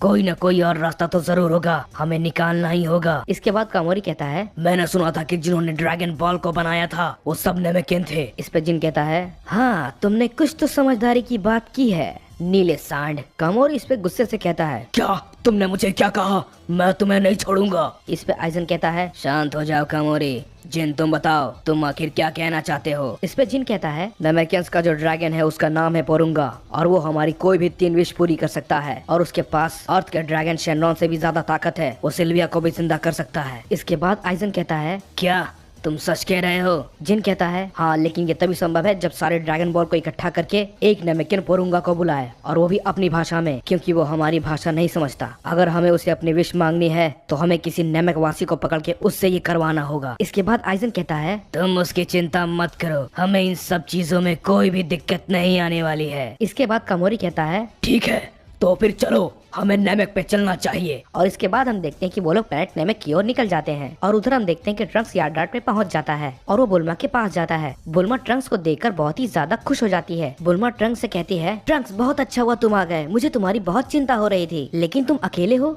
मैंने तुम्हें कहा था अपने डैड को साथ लेके आना, लेकिन तुम अकेले क्यों आए हो? वेजिटा कहाँ है? बोलो ट्रंक्स। ट्रंक्स को कुछ भी समझ में नहीं आ रहा था कि वो आखिर बुल्मा से क्या कहे। फिर बुल्मा ट्रंक्स पे चिल्लाती है, ट्रंक्स मुझे बताओ आखिर बात क्या है? तुम आखिर चुप क्यों हो? जवाब दो ट्रंक्स। इसके बाद ट्रंक्स कहता है, मुझे माफ कर दीजिए मॉम, मैं डैड को बचा ना सका, वो मर चुके हैं। बुल्मा ये बात सुनकर बहुत ही ज्यादा शॉक हो जाती है और फिर ट्रंक्स कहता है, जब मैं डैड के पास पहुंचा तब मैंने देखा वो खून से लथपथ होकर जमीन पर पड़े हुए थे। मैंने उन्हें बचाने की बहुत कोशिश की थी, लेकिन मैं उन्हें बचा ना पाया, सॉरी मॉम। बुल्मा कहती है, कोई बात नहीं ट्रंक्स, इसमें तुम्हारी कोई भी गलती नहीं है। इसके बाद ट्रंक्स कहता है, मॉम मैंने डैड से वादा किया है कि मैं सबको बचाऊंगा और उन्होंने मुझ पर बहुत ही भरोसा किया है, लेकिन मैं ये कैसे करूंगा मुझे समझ में नहीं आ रहा। इसके बाद वहाँ पे एक यार्डार्डियन आता है और कहता है, मुझे लगता है तुम्हें शायद इसमें कुछ मदद की जरूरत होगी। ट्रंक्स फिर उसके बाद उससे पूछता है, आखिर आप कहना क्या चाहते हैं? क्या आप मेरी मदद कर सकते हैं? इसके बाद वो यार्डार्डियन कहता है, मैं तुम्हारी मदद तो नहीं कर सकता, लेकिन मैं किसी ऐसे आदमी को जानता हूँ जो तुम्हारी मदद कर सकता है ट्रंक्स। ट्रंक्स कहता है, आप सच कह रहे हैं? तो ठीक है, वो आखिर कौन है और वो मुझे कहाँ पर मिलेंगे? इसके बाद वो यार्डार्डियन कहता है, वो इसी प्लेनेट पे रहता है, आओ मेरे साथ आओ, मैं तुम्हें उसके पास लेके चलता हूँ और मैं तुम्हें बताता हूँ वो तुम्हें कहाँ मिलेगा। ट्रंक्स इसके बाद कहता है, ठीक है मैं तैयार हूँ, चलो। इसके बाद बुल्मा ट्रंक्स से कहती है, जरा संभल कर ट्रंक्स। इस पे ट्रंक्स कहता है मॉम आप चिंता न करें, मुझे कुछ भी नहीं होगा, अब मैं चलता हूँ। बुल्मा ट्रंक्स से फिर कहती है ट्रंक्स अपना ध्यान रखना। और फिर हम देखते हैं ट्रंक्स वहाँ से उस यार्डार्टिन के साथ उस आदमी के पास जाने के लिए निकल जाता है। और ट्रंक्स जब उसके साथ रास्ते में जा रहा होता है तब वो यार्डार्टिन ट्रंक्स से कहता है कि मैं तो तुम्हें एक बात बताना भूल ही गया, वो सिर्फ उन लोगों की मदद करते हैं जो सच्चे दिल के होते हैं। अगर तुम्हारे मन में कोई भी पाप होगा तो तुम उनके पास नहीं जा पाओगे और वो तुम्हें वहाँ पहुँचने से पहले ही खत्म कर देंगे। ट्रंक्स उसकी बात सुनकर कहता है क्या तुम ये बात मुझे अभी बता रहे हो? इसके बाद वो यार्डार्टिन कहता है चिंता मत करो, मुझे लगता है तुम एक नेक दिल इंसान हो, इसीलिए वो तुम्हारी मदद जरूर करेंगे। ट्रंक्स ये बात सुनकर बहुत ही ज्यादा हैरान हो जाता है, लेकिन वो उससे कुछ भी नहीं कहता। और फिर हम देखते हैं वो लोग आखिरकार उस जगह पे पहुंच जाते हैं और फिर वो यार्डार्टिन कहता है जाओ वो तुम्हें वहाँ पर मिलेंगे। और इसके बाद ट्रंक्स उस यार्डार्टिन के पास चला जाता है और वो यार्डार्टिन ट्रंक्स को बहुत ही ध्यान से देखता है। ट्रंक्स उसे ऐसा करता देखकर थोड़ा घबरा जाता है, लेकिन फिर इसके बाद वो यार्डार्टिन ट्रंक्स से अचानक से कहता है तुम एक बहुत ही अच्छे और नेक दिल इंसान हो। ट्रंक्स कहता है मैं तो डर ही गया था। इसके बाद हम देखते हैं ट्रंक्स उससे पूछता है कि क्या आप मेरी मदद कर सकते हैं? इसके बाद वो यार्डार्टिन कहता है हाँ बिल्कुल, क्यों नहीं, मैं जानता हूँ तुम यहाँ पर क्यों आए हो। ट्रंक्स उसकी ये बात सुनकर चौंक जाता है और कहता है कि आपको सच में पता है मैं यहाँ पर किस लिए आया हूँ? इस पे वो यार्डार्टिन कहता है तुम में एक लाजवाब शक्ति है, तुम काफी ताकतवर हो, लेकिन तुम जिससे लड़ना चाहते हो वो लोग तुमसे 100 गुना से भी ज्यादा ताकतवर हैं। लेकिन तुम भी उस ताकत को पा सकते हो, लेकिन तुम्हें अभी उस ताकत को पाने में बहुत समय लगेगा। लेकिन मैं किसी ऐसे को जानता हूँ जो कि बहुत ही ज्यादा ताकतवर है और वो भी एक प्योर हार्ट सैयन है तुम्हारी तरह। ट्रंक्स उसकी बात सुनकर चौंक जाता है और कहता है क्या सच में अभी भी कोई सैयन बचा है? मुझे लगा था कि सारे के सारे सैयन्स मारे जा चुके हैं, सिर्फ मेरे डैड और गोकू ही बचे थे। यार्डार्टिन कहता है नहीं, एक और सैयन है जो कि बचा हुआ है और वो बहुत ज्यादा ताकतवर है। ट्रंक्स ये बात सुनकर चौंक जाता है और कहता है सच में अभी भी कोई है जो कि मेरे डैड और गोकू से काफी ज्यादा ताकतवर है? इसके बाद वो यार्डार्टिन कहता है मेरी बात ध्यान से सुनो, उस प्योर हार्ट सैयन की ताकत तुम्हारे डैड और वेजिटा से काफी ज्यादा है और मुझे अच्छे से पता है तुम बिल्कुल यही सोच रहे हो बच्चे। ट्रंक्स ये बात सुनकर बहुत ही ज्यादा हैरान हो जाता है और फिर इसके बाद हम देखते हैं कि वो दोनों डीमंस और जिन प्लेनेट नेमेक पे पहुंच जाते हैं। इसके बाद वो फिर एक नेमेकिन से मिलते हैं और उस नेमेकिन से वो ड्रैगन बॉल के बारे में पूछते हैं, लेकिन वो नेमेकिन कामोरी को देख के बहुत ही ज्यादा डर जाता है और वहाँ से भाग जाता है। इसके बाद जिन कहता है मैं जाकर उनसे पूछता हूँ। आइजन कहता है ठीक है जिन जाओ। इसके बाद हम देखते हैं कि जिन एक बहुत ही जोरदार हमला करता है और उस जोरदार हमले के कारण बहुत सारे नेमेकिन्स एक ही बार में मारे जाते हैं। सभी नेमेकिन उनको ये करता देखकर बहुत ही ज्यादा डर जाते हैं। इसके बाद जिन उनसे कहता है मुझे ड्रैगन बॉल चाहिए, उसके बाद मैं सबको छोड़ दूंगा, लेकिन मुझे अगर किसी ने नहीं बताया तो इस बार मेरा आखिरी हमला होगा और उसके बाद तुम्हारे प्लेनेट पे धूल के सिवा और कुछ भी नहीं बचेगा, समझे? तो मुझे चुपचाप बता दो कि सारे ड्रैगन बॉल कहाँ पे हैं। और इसके बाद हम देखते हैं कि उनमें से एक ओल्ड नेमेकियन सारे ड्रैगन बॉल को लेके जिन के सामने आता है और वो उन ड्रैगन बॉल को ले जाकर जिन के सामने रख देता है। इसके बाद जिन फिर हंसने लगता है और कहता है ये तो बहुत ही आसान था, देखा आइजन, अब हमें कोई भी नहीं रोक सकता पूरे मल्टीवर्स पर कब्जा करने से। जिन की ये बात सुनकर आइजन कहता है जिन ज्यादा खुश मत हो, उन ड्रैगन बॉल को जरा ध्यान से देखो, वो सिर्फ 5 ही हैं। तभी हम देखते हैं जिन का ध्यान अचानक उन ड्रैगन बॉल पे पड़ता है और वो सच में 5 ही थे। इसके बाद जिन उन नेमेकिन्स पे बहुत ही ज्यादा गुस्सा हो जाता है और कहता है क्या तुम सब मेरे साथ मजाक कर रहे हो? मैं तुम सबको खत्म कर दूंगा। इसके बाद वो ओल्ड नेमेकिन कहता है नहीं प्लीज ऐसा मत करो, हमारे पास सिर्फ 5 ही ड्रैगन बॉल है। जिन कहता है तो बाकी के ड्रैगन बॉल आखिर कहाँ है, मुझे बताओ जल्दी, वरना मैं तुम सबको एक ही बार में खत्म कर दूंगा। इसके बाद वो ओल्ड नेमेकिन बहुत ही डरते हुए कहता है वो जो सामने तुम्हें अनजान प्लेनेट दिख रहा है, उन दोनों ड्रैगन बॉल को वहीं पर छुपाया गया है ताकि कोई भी हमारे ड्रैगन बॉल का गलत फायदा ना उठा सके। हमारे बड़े बुजुर्ग को ये पता था कि कभी न कभी ड्रैगन बॉल के लालच में यहाँ पर कोई न कोई जरूर आएगा, इसीलिए इसके डर से उन्होंने 2 ड्रैगन बॉल को उस प्लेनेट पे जाके छुपा दिया। और फिर हम देखते हैं इसके बाद जिन कहता है ओह अच्छा तो ऐसी बात है, तो फिर ठीक है, मुझे लगता है हम लोग को वहाँ पर जल्द से जल्द चलना चाहिए। इसके बाद कमोरी कहता है तो ठीक है चलो, हमें ज्यादा देर नहीं करनी चाहिए। और इसके बाद हम देखते हैं वो तीनों प्लेनेट नेमेक से उस अनजान प्लेनेट की ओर निकल जाते हैं। इसके बाद एक बच्चा नेमेकिन उस ओल्ड नेमेकिन से पूछता है आपने ये क्या किया? अब वो बुरे लोग पोरुंगा को बुलाकर अपनी बुरी इच्छा को पूरी कर लेंगे। इसके बाद वो ओल्ड नेमेकिन कहता है अगर मैं ऐसा ना करता तो वो लोग हम सबको मार डालते, लेकिन तुम लोग चिंता मत करो, वो ड्रैगन बॉल को इतनी आसानी से वहाँ से नहीं ले जा सकते। इसके बाद वो छोटा नेमेकिन पूछता है क्यों? इसके बाद वो ओल्ड नेमेकिन कहता है वहाँ पर एक बहुत ही खतरनाक और ताकतवर सैयन रहता है उसके रहते ये लोग वहाँ से ड्रैगन बॉल को नहीं ला सकते। उसके लिए पहले उन्हें उसे हराना पड़ेगा। उन लोगों को ड्रैगन बॉल लेने के लिए पहले उस ताकतवर सैयन का सामना करना पड़ेगा। और फिर इसके बाद हम देखते हैं कि हमें ट्रंक्स का सीन दिखाया जाता है और वो यार्डार्टियन ट्रंक्स से कह रहा होता है तुम्हें जल्दी उस अनजान प्लेनेट पे जाना चाहिए जहाँ पे तुम्हें वो प्योर हार्ट सैयन मिलेगा, क्योंकि वो डीमंस भी वहीं पे जा रहे हैं। ट्रंक्स उस यार्डार्टियन की बात सुनकर बहुत ही ज्यादा चौंक जाता है और कहता है क्या वो डीमन, आखिर वो वहाँ पर क्यों जा रहे हैं? इसके बाद वो यार्डार्टियन कहता है क्योंकि वो नमक के ड्रैगन बॉल को इकट्ठा करके उन 2 डीमंस को जिंदा करना चाहते हैं, और अगर एक बार वो जिंदा हो गए इसके बाद वो चारों एक हो जाएंगे, और उनके एक होने के बाद उनकी ताकत इतनी बढ़ जाएगी कि पूरी मल्टीवर्स में उनके जैसा ताकतवर कोई भी नहीं होगा। तुम्हें यहाँ से जल्दी निकलना चाहिए ट्रंक्स। ट्रंक्स उनसे कहता है बहुत बहुत शुक्रिया आपका। ट्रंक्स ये बात बोल के उस अनजान प्लेनेट की ओर निकल जाता है जहाँ पर वो प्योर हार्ट सैयन रहता है, और हम देखते हैं कि डीमंस भी वहीं पे जा रहे थे। ट्रंक्स को तो ये बात पता थी कि वहाँ पर एक ताकतवर सैयन रहता है, लेकिन वो डीमंस इस बात से बिल्कुल भी अनजान थे कि वो लोग जहाँ पर जा रहे हैं वहाँ पर उनका सामना किससे होने वाला है। और फिर हम देखते हैं वो डीमन ट्रंक्स से पहले उस प्लेनेट पे पहुँच जाते हैं, और उस प्लेनेट पे पहुँचते जिन कहता है रुक जाओ, यहाँ पर हमारे अलावा कोई और भी है जो कि काफी ताकतवर है, हमें बहुत संभल कर रहना होगा। वो जो भी है मैंने ऐसी ताकत कभी नहीं देखी। और फिर इसके बाद हम देखते हैं आइजन कहता है गैमोरी, हम सबको अलग अलग होकर उन ड्रैगन बॉल्स को ढूंढना चाहिए ताकि वो हमें जल्दी मिल सके। इसके बाद वो तीनों अलग अलग हो जाते हैं और ड्रैगन बॉल को ढूंढना शुरू कर देते हैं। और तभी हम देखते हैं कामोरी को एक ड्रैगन बॉल एक हरे रंग के तालाब में दिखता है और कामोरी उसके पास जाता है। कामोरी जैसे ड्रैगन बॉल को उठाने के लिए जाता है तभी हम देखते हैं कि एक बहुत बड़ा जीव कामोरी के सामने आ जाता है। कामोरी उस बड़े जीव को देखकर उस पर अपना एक हमला करता है, जिसकी वजह से वो जीव बहुत ही ज्यादा घायल हो जाता है, और इसके बाद वो जीव बहुत ही जोर से चिल्लाता है। तभी हम देखते हैं कि कामोरी को कोई बहुत ही जोर से अचानक से पंच करता है, और ये वही सैयन था जिसके बारे में नेमेकियंस और यार्डार्टियंस बात कर रहे थे, ब्रोली द लेजेंडरी सैयन।